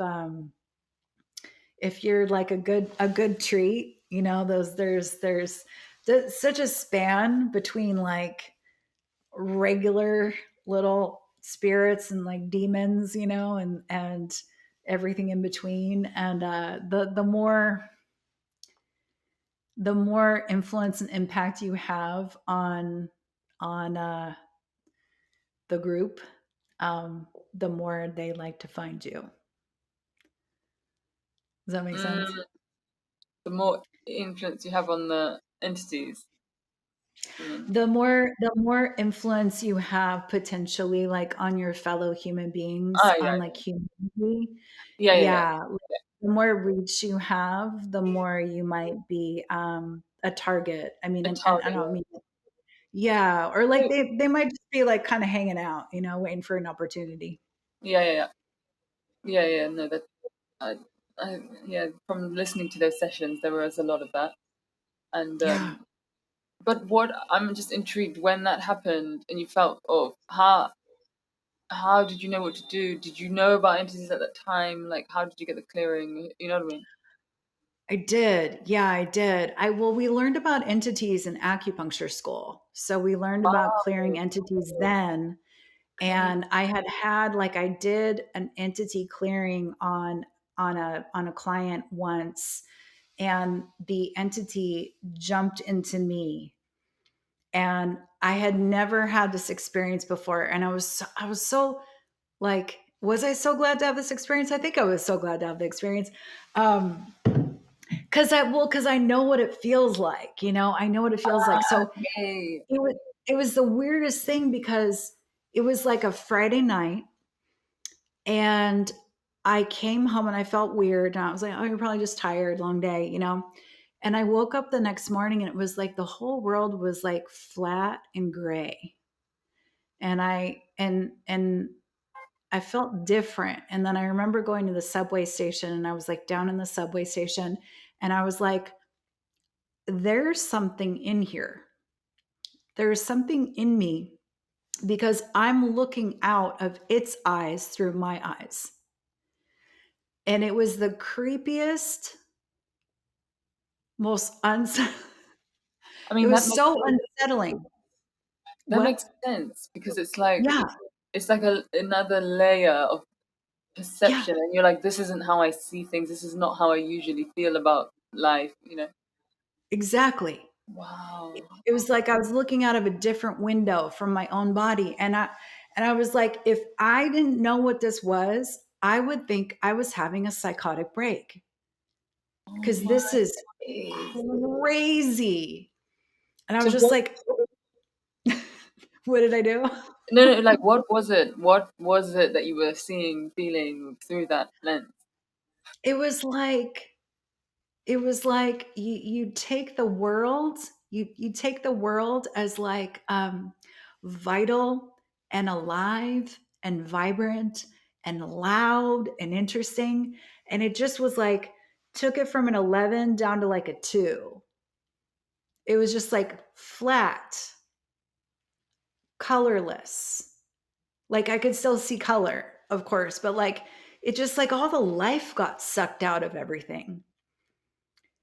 And I contacted my like witchy wizard acupuncturist, and I'm like, Anne, you know, I think I have an entity. And she's like, okay, Monday morning. And I was like, okay, I can hang on. I can hang on through the weekend.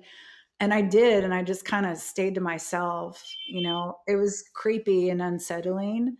But then she cleared it like Monday morning, and I was fine. But it was very palpable. And I've just had a couple of those experiences over the years where Wow. you could just feel that something was in there with you. Mm, And not in a way that it was like controlling my behavior, like giving me any like scary messages or anything like that, but just like the way that it saw the world, I was seeing it, and it wasn't good. wow, it's so wild, man. Like, and it makes so much sense. Like you said, you thought you could have been having a psychotic break. Yeah. Yeah.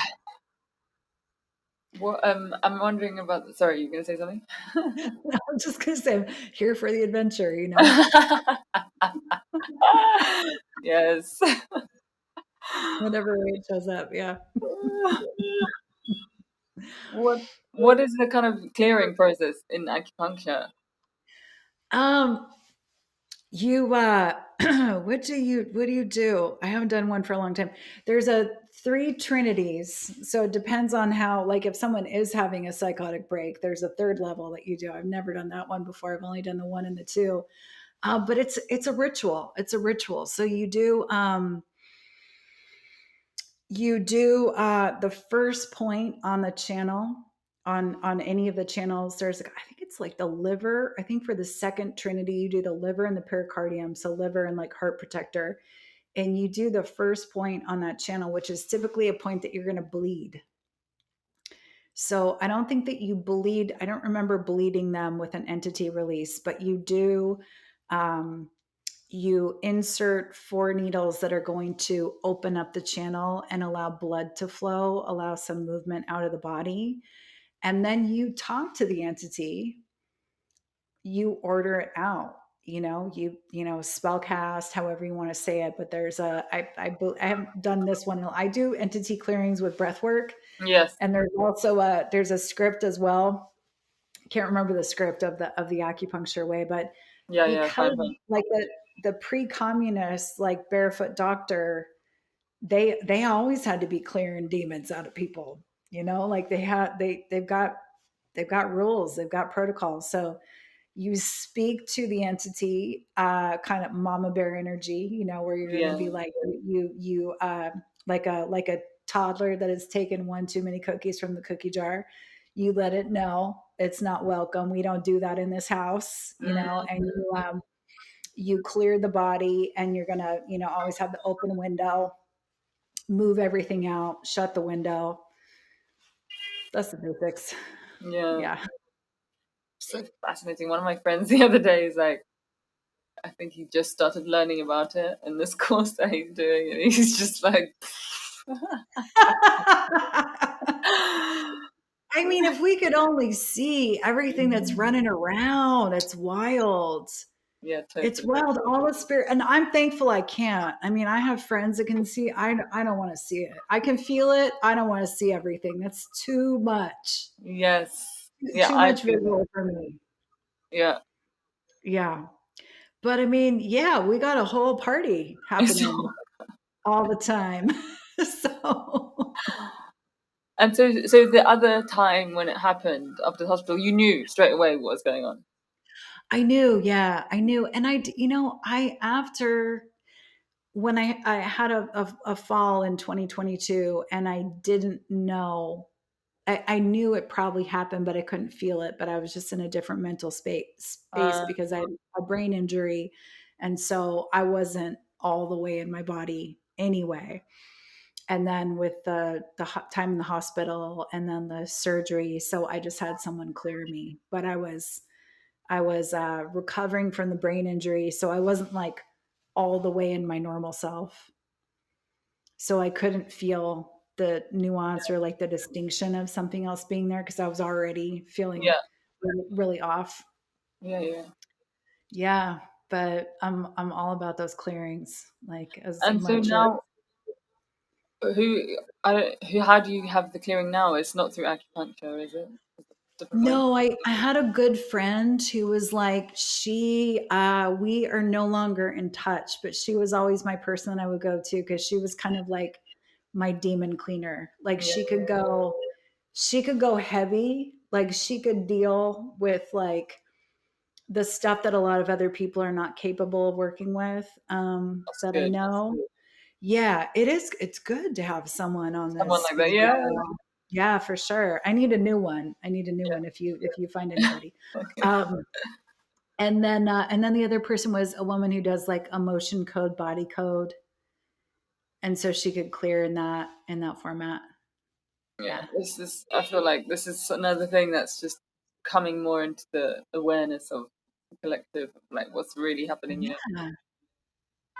And it's such a huge thing with the more severe destabilizing like mental health presentations, when you come into Yeah, schizophrenia or maybe bipolar or something like that, where like the totally. more yeah, like the people who are the more sensitive folks Mm. who are already have kind of like they already have that energetic stretchiness, they already have that artistry and that sensitivity, and that they have range, like their range is really vast for where they can go with their minds and their energy.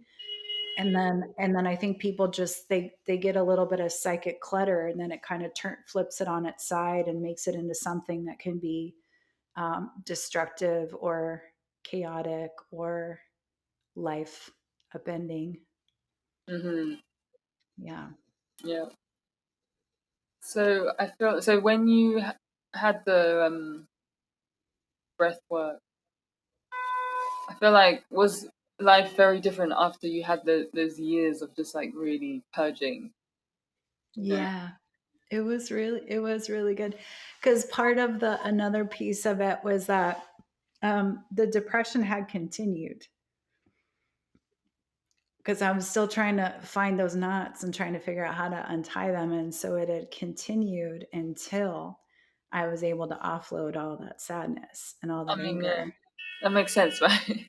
Yeah, it makes total sense, but I mean, it's like, who knew? It Who seems like knew? really, obvious and like really, it seems really obvious, like in hindsight, but Yeah. I didn't know that that would be, the kind of like the final piece of it. And Wow. Bad. yeah, and it was, I think I was, okay, I'm like, my timeline's all wonky. I'm trying to think. I wrote about it and it's somewhere in a blog folder in Dropbox or something, but there was like the last time that I was ever depressed. And then there was also like another day where I actually realized that I was enough. And that was a big day as well, Wow. where my self worth locked in, and I Wow. really felt That's so deeply amazing. worthy. So, And those all tracked, like parents, forgiving the parents, depression, completion, and then learning how to love myself in a really profound way. Like those all came one after the other, and those were some of the most massive gifts of mm, that. And yeah, I feel like you had another question. I was gonna add another little something on there. no, I just feel like I can relate to that because when you're going through at the time and we're not taught these things at all, so it's really No. just a journey of discovering self on your Mm. own, figuring out what is what. But it does. It happens slowly. The pieces fall into place, and it's just like, oh, Yeah. now this makes sense. Like I have to release. Like, and then all of a sudden, it's so clear and like also so obvious. Like you said. Yeah. But, like, I don't know, like, that was, like, my journey or your journey, and I share that with people who are working with depression and that's very present in their lives, and it's like, I wish I could just say, "Oh, this is the magical formula," but Yeah, yeah, part of the magical formula is venting out the sadness and the rage. 100%. Is that's that quote. The only way out, Gabriella Roth, is through. It's through. Yeah, Yeah. And also you have to be, I mean, the thing is, like, I didn't like any of those years of venting out that pain. Like, it was so hard. It was yeah. so painful. Like, it's like, feel So it to heal it. Like, I hated feeling it to heal it. It was so painful. yeah, So painful. I never wanted to go back, but I had to force myself to do it because mm, I always felt so different on the other side. And I just think, like, the amount of courage and bravery it takes to be willing to, like, stick your hand back in the fire for yes, an unknown number of times, yes, unknown number of years, for a completely unknown outcome. Like, for you have to be in a place where you're willing to do whatever to get somewhere else. yeah, yeah, yeah. Wow, so true. So, but the question now, I'm just wondering. So, you were struggling with depression up Yeah. until that point, until you were like 38, basically. Yeah. That's mad. And so, how would it come? Was it like periods on and off? Periods on and off, yeah, periods on and off, and, like, the way that I dealt with it was always the same. It was never to the point where, like, I couldn't get out of bed, like, it would just it's funny, it would almost feel like that entity in a way. It would be like the world would be gray and lifeless. Like, I would just feel no hope, no inspiration, um, very insecure, very shrunken, very protective, very fragile. And just, but, and I've seen enough people do it. I think this is how we do it, is that most people, it's like when you don't have a tool, even if you do have a therapist, even if you are on medication, a lot of times what I would see people do is you wait for it to be over. And so you just retreat and retract from life. So I would cancel plans, not answer the phone, not respond to text messages, and just wait for it to be over, and just kind of like self what's the word? Self medicate, ice cream, pot, TV, shopping, whatever, like sugar, technology, that kind of thing, like kind of like anything to turn down to kind of buffer the feeling of the sadness, and just retreat, retract, and wait for it to be over. And the last time that I was ever depressed, because I'd like had that, I was in that period of offloading that pain, I had enough. I had enough fortitude to be able to go to think about it in a different way. And I was like, I'm not going to wait for this to be over. I'm going to go in as deep as I need to. Like, I kind of set it up as like a self retreat. Like, I got snacks and I got like a new journal, and I was like, I'm going in. Like, I know this is coming up because it needs my attention. I know this keeps coming up because it needs me to feel something, pay attention to something, learn something, know something, discover something. So I was like, I'm going to go get it. Like, whatever it is, I'm going to find it. I'm not going to stop being depressed until I find the thing that it's trying to get me to pay attention to.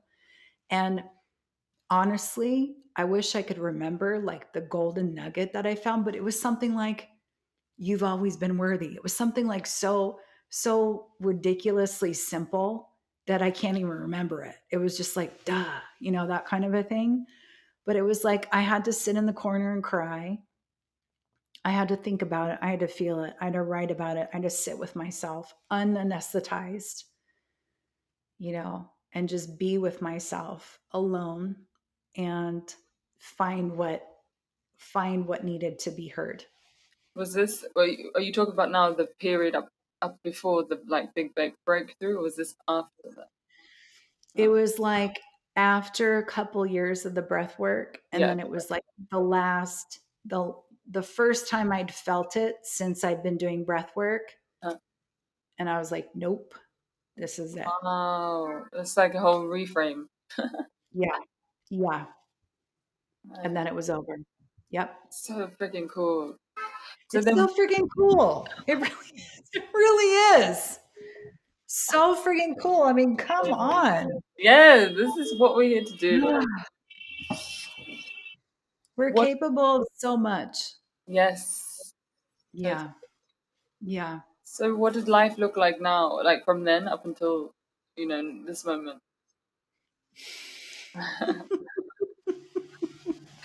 It It's must have been been a wild different. ride. Yeah, Yeah. it's been, I mean, I would just say, it's a long stretch, but Yeah. one thing that I'm super proud of that feels really good to be able to say is that there was one point, I think, I don't want to say shortly after, but maybe like a few years into the breathwork practice and studying with my teacher, where I realized that like I caught up to today's pain. Like I had done, I know. I had like I had vented out. I had like opened up that drain and let myself really like run it out and like be in that pain so thoroughly and so profoundly and for as long as it took. And it was a grind. It was not, it was very, very difficult, but like now I don't, I'm not coming with the full force of baggage. I'm not coming with all of the past into the present. And there's something that is so freeing and so light about that. And it's not Yeah. 100%, Yes. but I mean, life comes in. I've had a lot of heartbreak and a lot of loss and a lot of really pushy, shovey experiences in just the last couple years. But I feel like on the other side that life looks like I have never trusted in life more in the way that it unfolds and the way that it rolls. I've never trusted in God and great creator and spirit and whatever name anyone wants to choose more. I trust my life. I trust what's delivered to me. And sometimes you trust when it is really hard. And I'm getting to a place where I'm trusting when it's really delightful and fun Yes. now. And I trusted that before, but I think in the contrast, like you have to trust Mm, when you're forced to surrender and when you have to cope and deal with circumstances that are being handed to you to do something with. mm, But there's a lightness and there's kind of like an etheric quality on the other side where I'm like, oh yeah, I remember how magical life is and how responsive life is. mm, And I've spent my time like under the gun and under the heel and in great discomfort and challenge. And I'm not there now. So that's great, and I'm just really gonna revel in that part and enjoy in mm, that part, like knowing life will continue to unfold, and I'm just gonna be just thankful mm, and find some joy and some good stuff in the easy part. That's amazing. Yeah. I keep hearing this phrase, clearing out karma. So I feel like that's Yeah. exactly it. Like, and we are going to get to the stage where we clear all of it out. Do you think that's possible in our lifetimes? Yeah, I do. Cool. Cool. Yeah. I mean, it's wild. I was in this relationship with the guy that I was with when I fell down the hill, the mountain. We'd had a couple lives together where I had fallen and I had died. And then he had to like kill the person that pushed me. And then we had like another one, but we wrapped up, we closed some karmic doors together Yeah, yeah, because yes. we changed the story. And I mean, even just that small amount, I'm like, we have no idea how many karmic doors we're closing on a daily basis, on a yearly That's so basis. true. Yeah. Yeah. So what And happened? it can I'm be done in like the minutia. You yeah. want me to tell you, right? Yeah, I'm like, what is the story? Is this what where you had the brain injury? Yeah. Yeah. Yeah. Yeah. I can tell the short version. I can tell the Yes, short hope version. so. So I was in a new relationship with this amazing guy that I had known 20 years earlier. I met him and he was my friend's boyfriend. And then we lost touch and we met 20 years later. And we started a very fast and furious romance. And he lived in the mountains and we just went for a hike on a sunny day, but it was icy. And he was the most like divine masculine man I'd ever been with before. Like he was very just the guy who handled it all. And so we're walking and I was like, this looks a little sketchy. And he was like, we got it. You got it. And then he fell down the hill. But he was a, skateboarder, snowboarder. So he just fell on his butt and landed on his feet. I saw him fall and I got terrified and I started shaking. And I fell and I like hit a tree, got knocked out, and then like hit my head on the frozen lake. So I like I got effed up. I got effed up. So we're in the mountains, no cell service. We had to walk 2 miles out. I'm like have a brain hemorrhage and like 7 broken bones, and I had to walk out. I had to walk to the car. And I don't remember it at all. I don't remember a single That's thing. messed up. What the? How long did it take you to walk? I don't know. Oh, okay. Not that long. It was only a couple miles, but we had to like anyway. But I went into How long shock it in the car. It's probably, I don't know, 45 minutes, something like that. Went into convulsions, went into shock in the car. He drove me to the hospital, and then I had to get airlifted to Nevada. He drove. They wouldn't let him on the plane or the helicopter or whatever, so he had to drive to the hospital. And then I was in the hospital for a couple of days. So I was fine. I was fine, but I was in intensive care because I had the skull fracture and I was bleeding and everything. Um, yeah. And long story short, I lost a part of my soul. It came back, but I felt it's really interesting, like tracking these stories because very similar to these two. I mean, I had entities from being unconscious and being in the hospital, but all the color got sucked out of the world, and all of the life force and all the vitality and the energetic field. Everything looked like a 2D painting.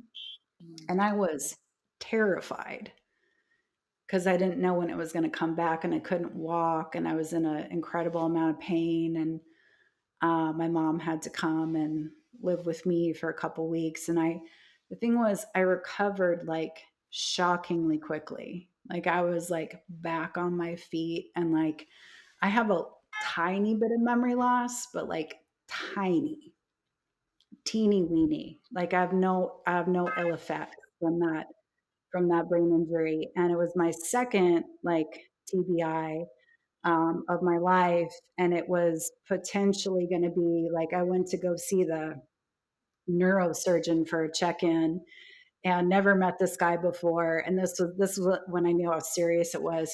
He pulled up my scans on his computer and he immediately put his hands in prayer and looked up at the ceiling. And I was like, wow. oh, it was like that? And he said, yeah, it was like that. You like that was a miracle. That was a miracle that you're not like everybody else who's out in the waiting room right now. So I made it through by the skin of my teeth, and I am wildly, infinitely thankful to be in good shape. Wow, that's wild.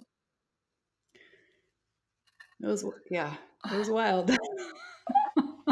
When did this happen then? That was February 2022. What? Yeah. Not even that long ago. Yeah, not that long ago. Yeah, it was a banger. It was a real big life like yeah. So just you said you lost a part of your soul, and I haven't heard many people say that, but I feel like that's what happened to me on my journey. Oh. Yeah, and so I just remember reading it at some point later, and I was like, "Fudge, this is what happened to me," because it literally just felt like something just went, whoosh, and it was like here, the Yeah. solar plexus, like it was Oh. like who I am, you know. Yeah. How did it come back to you? I don't know, man. I feel like it's been a long journey, long, Okay. Okay. and I guess it's like you were saying as well with all the things that we do, meditation, and but for me specifically, I think yeah, it's a lot of just releasing that dense energy. But I don't know. For me, it was so clear because I just lost all of my vibrancy. That's what Oh my happened, God. and I don't know. I feel like it's been subtle because it wasn't like all of a sudden it came back. You know what I mean? It was just like Right. It slowly it's been a process, and I feel like I'm still working through it. To be honest. Wow.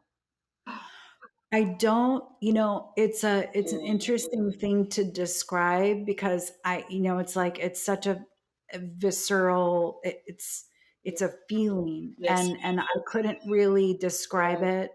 Um, and I tried to, tell the story about how it Yeah. felt, but it was Yeah. very frightening. Were you frightened when you felt, or was it was a gradual loss and then gradually returned? No, it was a very sudden, and I Sudden. think Okay. Same. I was Yes. more just confused. I was just Oh, like, "What's happening?" Like I was what's fine. It happening? was literally like one day to the next, and then I was just like, "Oh my god, what's No. going on?" Literally. With like no apparent event or anything that like caused that like chasm? During the time, it didn't feel like it, but 6 months before, I just exited this abusive relationship. So now I feel like that was probably related because sometimes they say as well with the trauma that's quite common. Like, and I think Yeah. even the 6 month period is the thing. Yeah. So I don't know. I think my body finally it got to the point where it's just like, but it didn't seem like anything happened. It was just like boom, you know. That is, I mean, I just want to honor, I know how scary it was for me. And so if we had the same experience, that is like really terrifying. Yeah, But I'm glad you are continuing to come back to yourself, come back online. My mom described it this way to me, and this felt like something I could like hang my hat on in the moment. And this might be something that's resonant for you as well. Um, she was like, the amount of work that your nervous system had to do to get you out of that situation, like almost like it,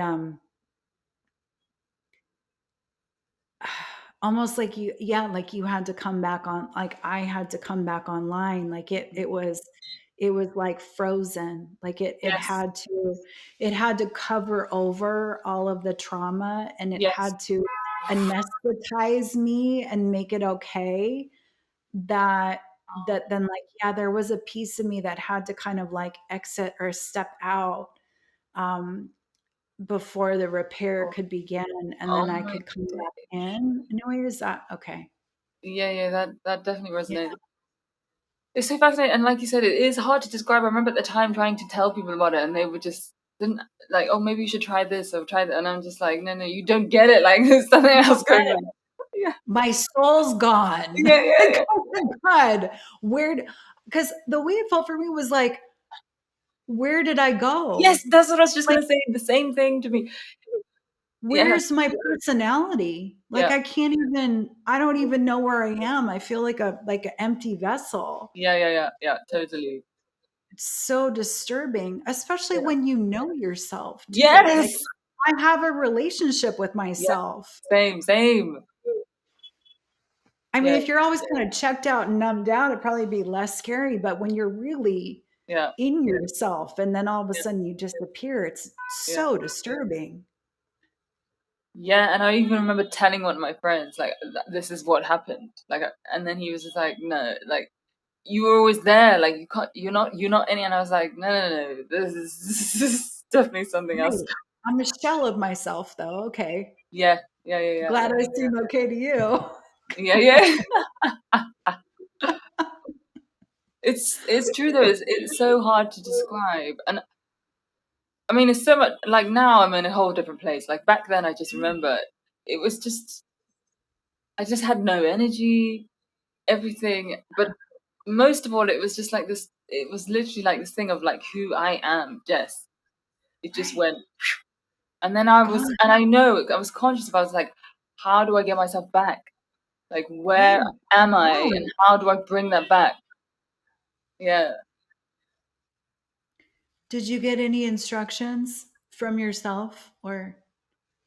Yeah, at the beginning there was a big I feel like there was a big message like when you basically are doing what you're here to do, there was something around that because Oh, yeah, okay. Okay. very early on, and then later like I found this book that started talking about trauma. I had no idea about any of this, and then I Oh, was like, wow. Oh, wow. oh, okay, now I get it in a different way.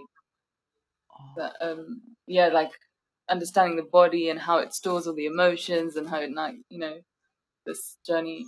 And then I explored with plant medicine, and then basically the healing just started happening to me then without that. And I took meditation very seriously for a long time. I was doing it every single day, and mm, I feel like yeah, it's just this journey, and you just become lighter. Like as it happens, everything just gets lighter and lighter, and then the vibrancy like can kind of come back in. You know what I mean? yeah. Yeah. Yeah. I'm so glad you're back. Oh, thank you. So, Yeah. I mean, for you and for all of us. yeah. So Yeah. what how so for you did you manage to find that you said that you healed quite quickly? Was it during that period or It was, and I wanted to ask about your instructions because I got instructions too, not that different, like similar, but I I had listened, this is Aisha, she I think she was the one who introduced me to solfeggio frequencies. I think she always used to like to listen to yeah, those. And so I I got instructions. One was solfeggio frequencies, and then to do breath work because breath work's really good for neuroplasticity and for making, reconnections in the brain. Um, and then also I couldn't consume anything, like I couldn't take anything in, whether it was like podcasts, music, webinar, training, whatever.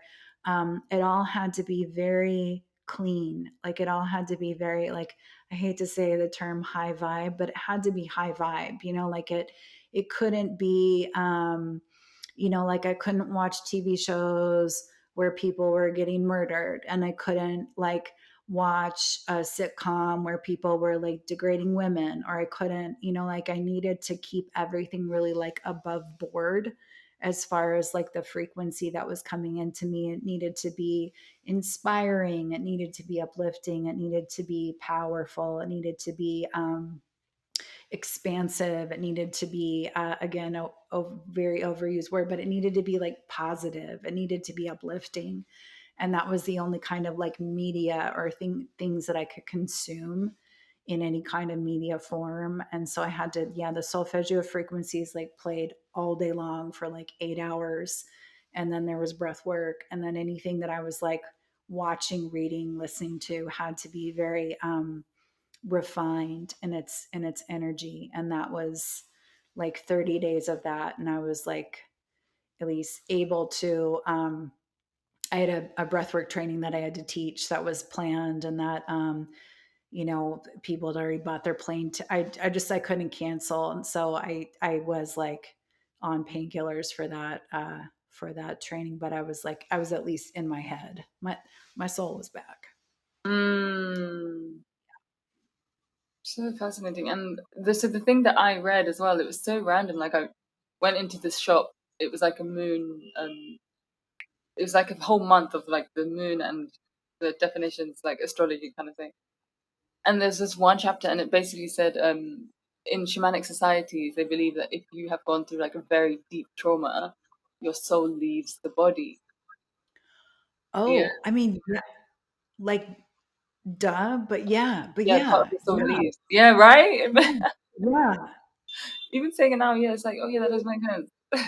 yeah, because it's gotta exit. It's too much. It's Yeah, too much. exactly. It's too much. It's too much. Yeah. But how fascinating that it can do that? Because I guess if it didn't do that, maybe something else would happen. You know? Exactly. Maybe that's actually the best case scenario. Yeah, right. In some cases, like, I'm just gonna go out the back door for a minute and like I'll be back. Mm. But, start doing what you're meant to do. Yeah, yeah. As you said, that was that part of that coming back into alignment. Alignment. Yeah, exactly. Yeah. Yeah, because Creating a welcome home. yeah, and I guess the thing is, it's like when we are in alignment with our purpose, Mhm.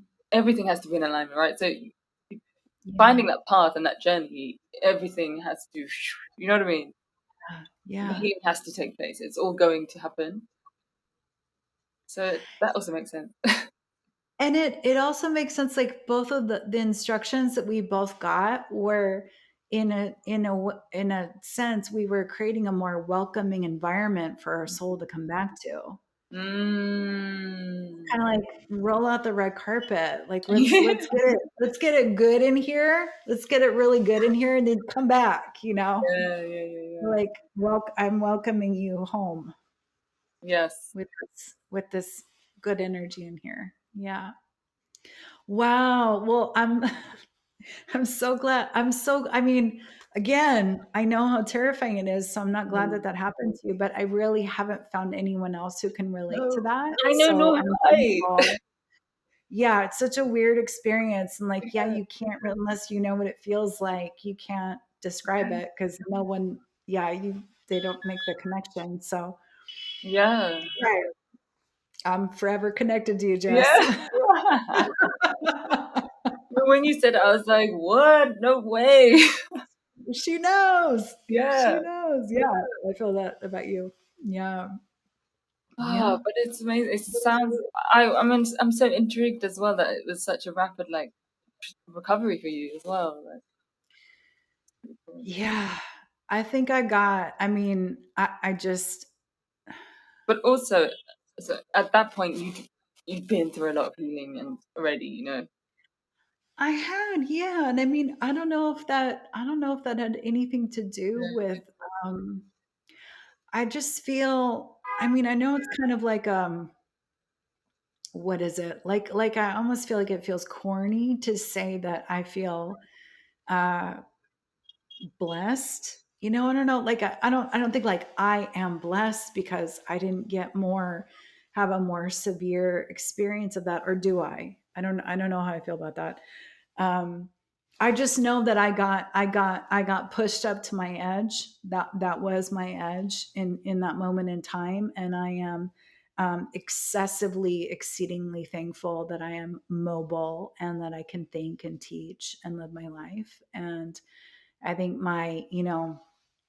uh, I've had a couple experiences in my life that have put me in like really sharp, close contact with maybe not making it, and that was one of them. And Yeah. for me, that injects me with like a great an unrelenting gratitude for life, and a desire to do and experience everything that I can do and share and speak and live and be a person in this world, without hesitation and without fear. So Mm. I know that I was still here because I've got things to share from that experience. And part of that is like what we're both doing, like open up your mouth, Yes. like let's go. Quit Mm. with the bullshit, like there's no time for people pleasing. There's no time for your private profile and like, not telling the truth and covering your words up in palatability and neutrality. There's too much going on. Yeah, I love The stakes are too high to toe the line, like if you've got something to say or do, this is the that. right time. Yeah, yeah, love it. So like Yeah. let's let's fucking go, as the kids say.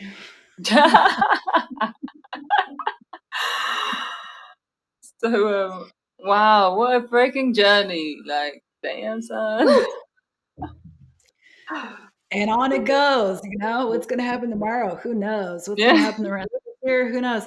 I don't even. I'm in it. I'm in it. I just like this is. I don't know. It feels exciting. It feels wacky, and I'm just here to do my part, yeah. whatever that is. So I wonder if you have anything to add about these past few years. Were you speaking online quite, but even before the 2020 period happened, or did that like urge you into? It pushed me for sure. Like I was like talking about depression and how it can be healed without therapy and medication, and that was ruffling some feathers. People were not happy with me for talking about that. It's mad. Um, Yeah. Definitely wasn't the first. Definitely other people are talking about that. But I was, I've always felt compelled to say what I need to say. If I've got something to say, not in like a shaking my fist of righteousness, but like if I know something or if I see something that might help other people, if I have gone through this one thing and here's a way that it could happen for you as well, then I'm going to say it.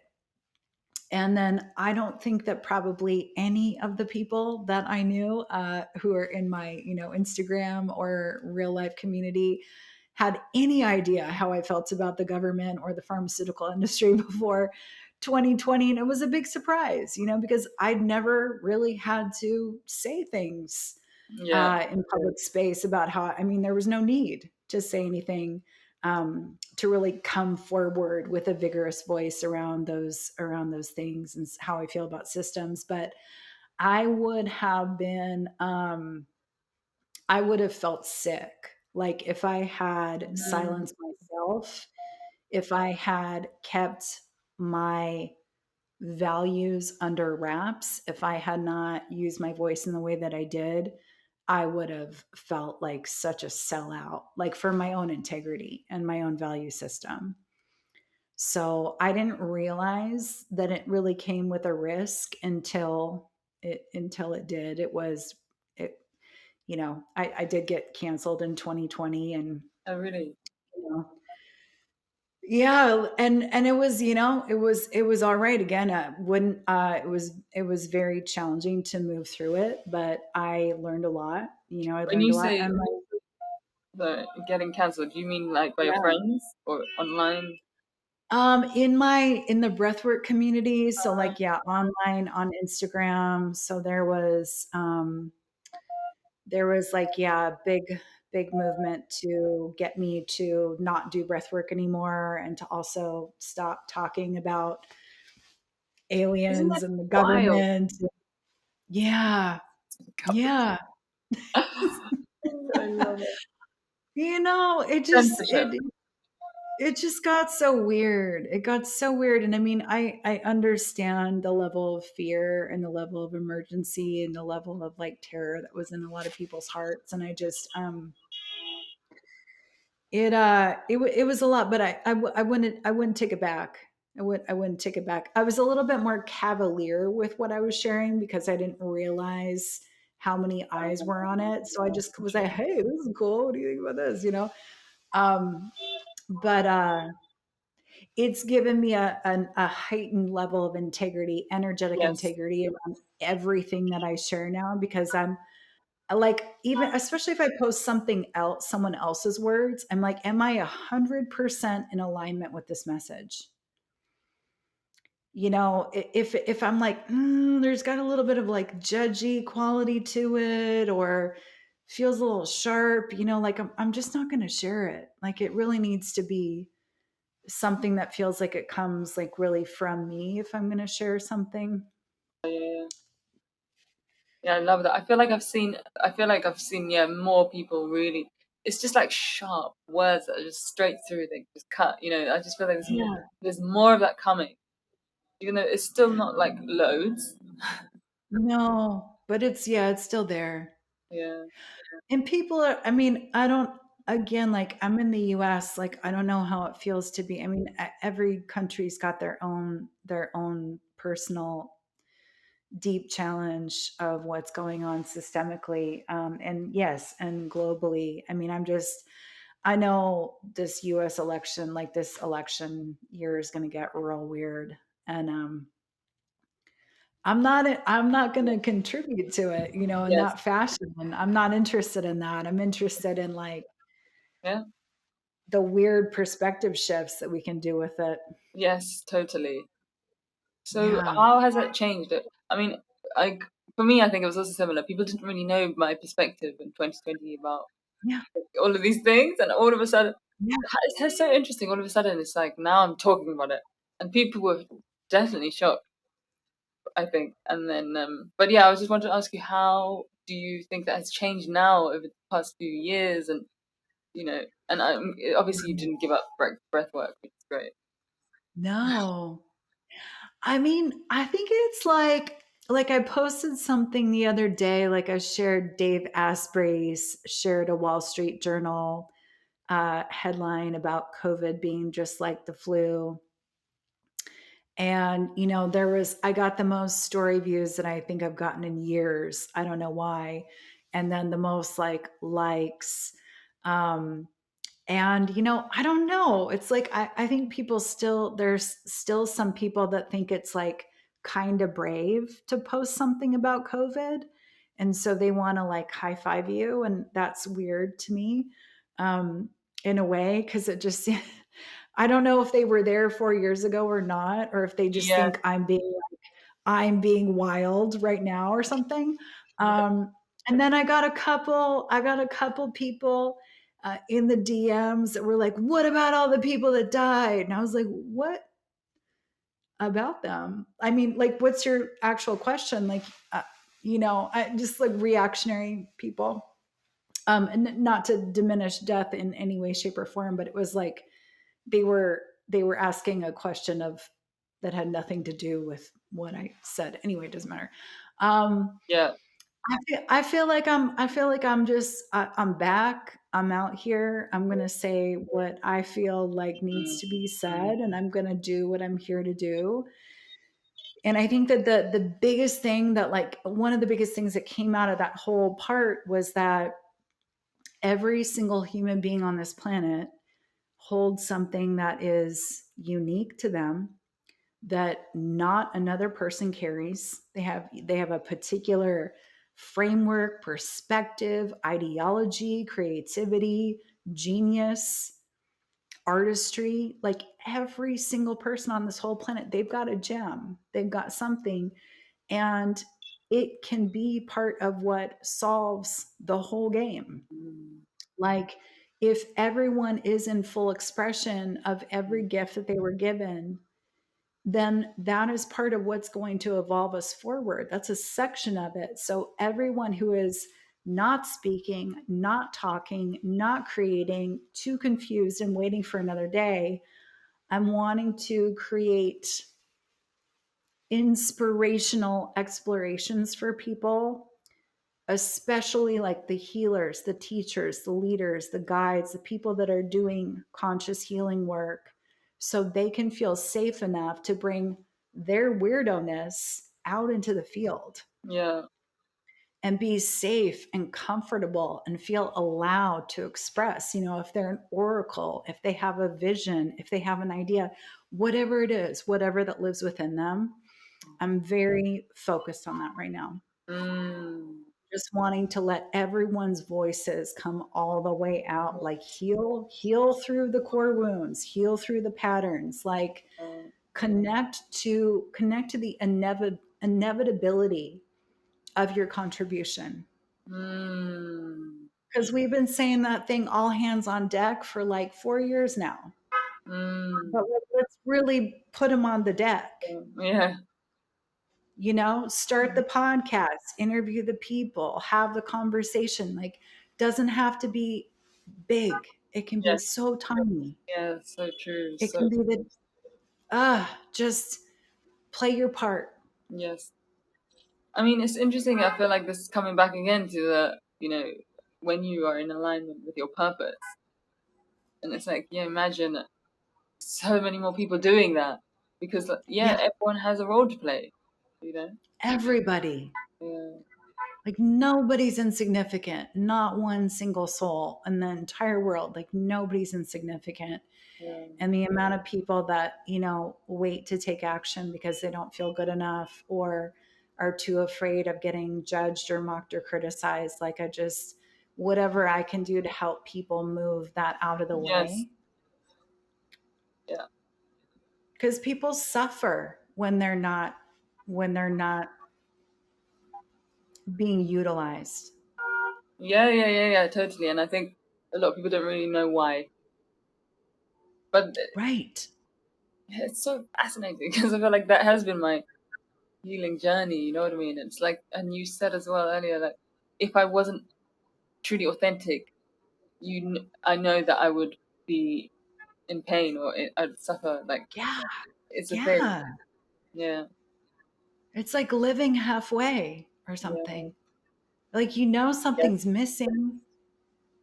Something's missing, and you might not know what it is, but like, that we got to be turned on, like, Yes. literally Yeah. and spiritually, Yeah. Yeah. emotionally. Yeah. Yeah. So I feel Thank you like, for what you're doing, Jess. Thank you. thank you. Truly. Yeah. Thank you. Yeah. Bless you. Mhm. Yeah, man. I mean, I started this podcast in 2018, I think. It's a Oh, little while wow. ago, yeah. But Nice. it's got its own flow. I'm just like Yeah. going with it, not trying to force anything too much, you know what I mean? Yeah. Yeah. I dig it. I dig it. But Yeah. It's great. thank you also, like, for all your sharing as well online. It's clear voice, during this time. Thank you. What I was I gonna definitely shared more in our conversation than I think I've shared. ah, I've shared stuff with you that I had never talked about my parents and my oh, drug use this much. yeah, thank you. Bless. Thank you. Yeah, man, it's just Someone can have a good laugh. yeah, it's so cool hearing about like the little pieces of people's journey. I love it. Yeah, I love it too. Yeah, I feel like we could talk about this for a little while longer, but it's been a I little while now. know. Oh yeah, whoa, we're over 2 hours. My goodness. Yeah. I didn't even realize. Yeah. So I guess I'm gonna ask you, like, what do you think is the best way for us to move through this period of time, and this transition? And it's so easy to be emotionally swayed by what's happening in the world, like the election. You're saying, what how are you moving through it, and like what would your advice be? I think like there's never been a better time to, dig into a more intimate relationship with yourself, like, in order for you to stay you can't be swayed by external events as much if you know where your integrity lies. If you know what your core values are, like what you believe in, what you stand for, and why, then you have a filter. You have an intuitive, spiritual, integrous filter to look at the world through. And you aren't getting blindsided or diverted or batted around by the universe. You have a level of stability that comes from like an anchored spine. You have a straight spine when you know what you believe in and why. And when it's something that's sourced from within you, or with your relationship with the divine or God or spirit, when you have those two things, the internal belief system and the external, like sovereign world belief system, then you're not going to get, you're not going to get sideswiped by whatever's going on with the external world, because where you live is solid and where you live is peaceful. And so I think like full expression, and like we don't have any reason to be shocked by anything that's going on in the world. Like everything that's happening in the world has been happening in the world. If you are shocked by So true. external events, you haven't been paying attention, because this has all been happening Yeah. the whole time. Yeah. This is nothing new. It only feels new because we have a level of sensitivity, and we have a level of heart, and we have a level of love. Like our humanness is getting turned up to the point that we can't avoid or deny when we're seeing other people in pain or other people in suffering. There's more awareness tuned that way. But I think again, it's like we have to like feel the totality of life. Life is brutal and life is phenomenal. It's like we came here for the human experience. So that involves agony and ecstasy. That involves suffering and joy. It involves the whole thing. So I think the idea that we have to like cower and lay down and be shut down and just like stomped on by the events of the world, no. Take your time, feel it, be in it, and then get back up and be grateful to be alive. And if you're alive, what are you going to do? Do something. Mm, Do some do something beautiful. Do something helpful. Show up, be a part, play your part. mm, Know what you stand for and play your part. That's the simplest. yeah. And I love play it all the way. it. Yeah. Take it to the limit. Take it to the limit. Play it well. Don't half-ass it. Yes. Love it. Why do you think it's important to not be taken away by these events and like to have your backbone? There's too many external forces that are gunning for us to be wobbly. There are too many, and I don't even want to put a name on them. We'll just say external forces. I'm not invested in what they are. I don't care. It doesn't matter to me. I really don't. Yeah. But there are enough distractions, and there is enough energy that is invested in us being um, just dropped on the ground, just completely either anesthetized, paralyzed, unable to act, unable to feel, destitute, heartbroken. Be heartbroken when it's time to be heartbroken, because that's going to be appropriate. But then you get up. It's not a personality trait. It really like when people receive external events as, oh, I'm in the heartbroken club. Okay, take that to the limit too. Grieve, properly grieve, and then come back and play your part. You Yeah. don't you don't get to, you don't get to spend too much time on the ground. It's there's too much to do. Love that. This is great because I think sometimes we don't talk about that and get back up part. you know? Yeah, because you're still alive. Yeah.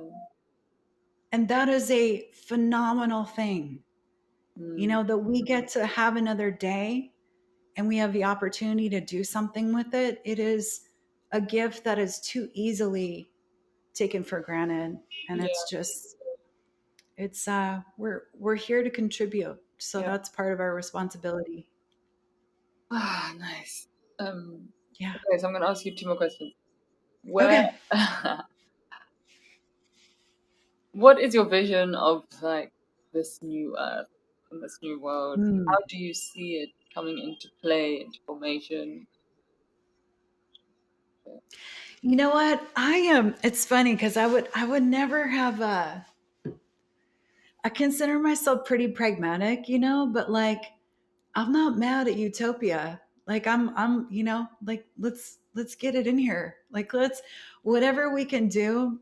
Like I can see utopia. Hmm. I can vision a world where we are very kind, where we're considerate, where there's a lot of eye contact, where there's a lot of reverence and respect, where there is consideration and kindness and um, treating each other like actual living, breathing people and not just pawns in the day, strangers that I don't know, that I can be a little bit shitty to because I don't know them, like just the way a lot of people move through the world. So I think that like it feels like it starts like I know a lot of people that are going to talk about community and reciprocity and exchange. And I see these same people like also being afraid of intimacy and being kind of flaky and inconsistent in their relationships. And I just think it's going to take a lot more like bearing of souls and again like to be in integrity. If you mean what you say and your actions are a match for your words, then if we're moving from our values, we are stable and we are trustworthy and we feel different to people. People can count on us, and we need to be able to count on people. We can't have these sort of like half-assed communities where some people just kind of check out, fall out, go over here, there's a conflict, no one repairs. Like just the level of care and consideration and love needs to be so dialed up. And I don't know how we get there exactly, but I know that that's a desire Mm. that people have, whether they know how to participate in it or how to show up for it. I think we're going to learn. Yes, yes. I think a couple of other people have said that as well on the podcast. Like, I think the word is an important word is integrity, and Integrity, yeah. yeah, and just realizing like yeah, the distance between that and where we are now, like the amount that Yeah, it's going to take to get there. yeah. Yeah.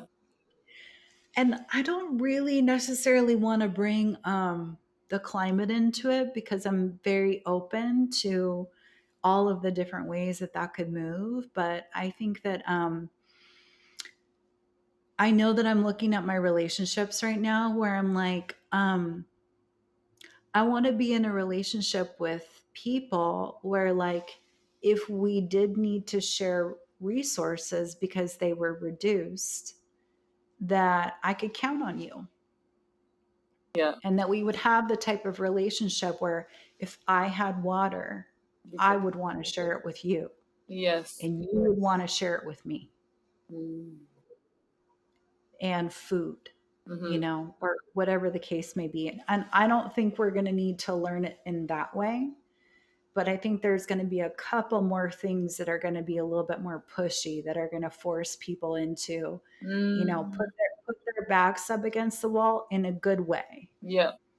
where it's going to be unavoidable that we need each other Yes. Oh. and to act like it. Yeah. and to actually want it as well, you know. Yeah, do what's uncomfortable. Do it when it's inconvenient, Yeah. Be there. Mm. Be there. Yeah, thank you. I appreciate just putting it into words, you know, just the kindness, you know, what it Mhm. seems like. I Yeah, feel like it's important to visualize it, you it know. is. Yeah, Yeah, and to feel it. Yeah, to feel it. Yeah, absolutely. Yeah. because it can feel so I far away. I trust we're moving that way. And I think even like when I found your work, I was like, I think it was what was happening? I mean, I think with everyone's realization that like, there are things happening in Germany with the farmers, and there are things happening in India and Palestine and Sudan, and like with the opening of, oh, this has been happening everywhere all the time. None of this is new. This isn't this one thing happening over here. This is all of these things happening all the time for decades. But I started to see, like, when I saw your work, whenever that time came around, I could start to see there was a different energy with how people were responding to each other and speaking into social media and public space, where there was more room, there was more spaciousness around it. There was less mudslinging, there was less, um, there was just more room. There was more room around it, and that was a very solid indicator for me that there has been more spaciousness created in people's hearts and minds Mm. to be with things that are pushy, and to be with things that are um, very difficult to witness, Yeah. and to be with things that are very polarizing. There's a different flavor and a different texture and a different temperature. And to me, I was like, ooh, I see those glimmers. And those are only going to grow. And I Yeah. don't know how, but they're here. So I can see it, I can feel it, and I know that there will only be more of that. Mm. Yeah, I feel like it's like what you said, to be forced into these uncomfortable positions where we need each other. And I think maybe you were talking about the Palestine, what's happening in Palestine, and I feel Mm-hmm. like it's uncomfortable to, and it's like it is forcing us to become more compassionate and all of kind, and because it's real. It's like these are people's It's lives real. now. Yeah. Like this isn't just, I don't know, about some scientific perspective, and you know, now it's like it's in front of your face, and it's just like, yo, Right. like these are the levels that we're dealing with now. Yes. Yeah, and like you said, now because of that, it's like, yeah, there are these glimmers. It makes sense how you're saying, like how it's going to unfold. Mm. Yeah. I'm I'm trusting it. I'm trusting Yeah, it. Yeah. Whew. I know, right? It's wild. I'm going to go to bed with an open heart tonight. I Oh, really, yeah. Thank you for your spirit and your heart, and yeah, all that you're doing for all of us in your own purpose and your own power and work to be that's able to invite people into these realms and these very open, expansive conversations. yes. I love Yeah. that. Thank you. Yes. Yes. No, thank you. Truly, I was honored to be invited. Oh. Yeah. So the question I like to finish on, and I ask everyone, is, what does Yeah. freedom mean to you? Oh, it feels, let's see, I feel like I need to have a good answer for this one.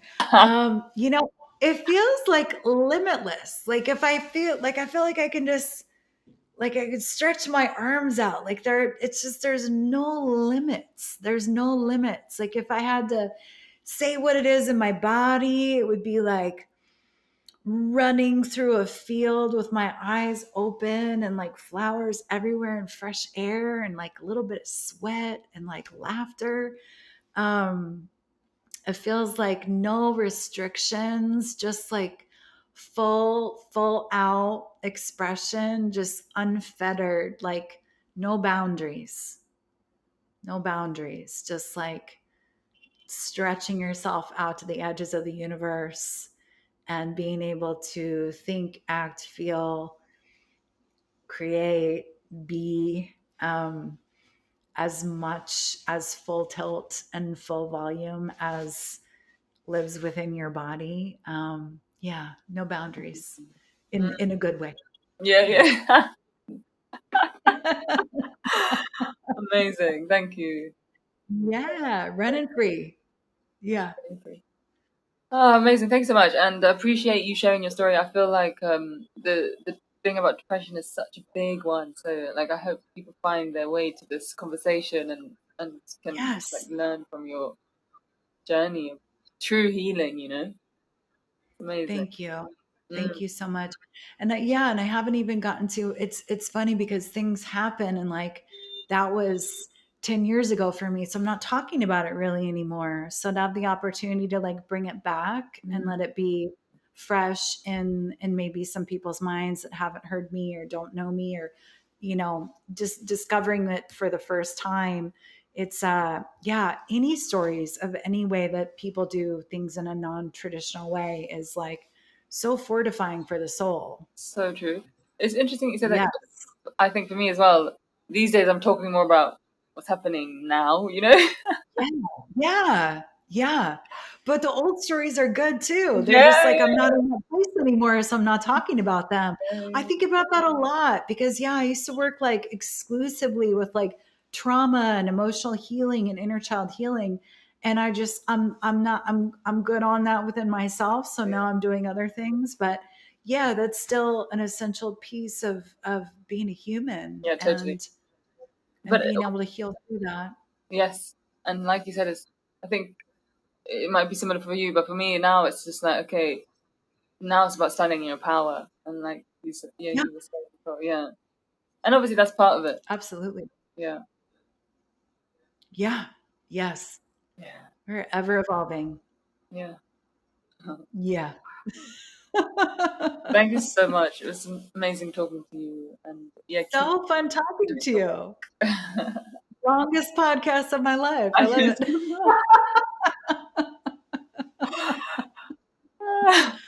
I like Oh, thank you so much. Such a pleasure to get to know you and speak with you. And I just hope this is like, yeah, fun to listen to for other people and yeah, beneficial in all the ways that others might need to hear these stories and the tales we have lived to tell. yes. Yeah. Thank you. Where can people find you? ErinTelford.com and Erin Telford on Instagram. Amazing. Yeah. Thank you so much. Thank you so much. Thank you. Until the next. Yeah.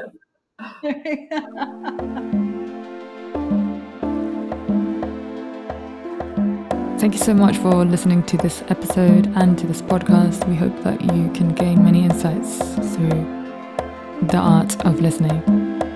If you haven't already, we would love it if you can follow us on YouTube, on Instagram, and leave us a review on Apple Podcasts if that feels right for you. We've also just launched our first online course, Awakening 101, a ninja's guide to navigating your spiritual awakening, which is led by me and is offered via donation.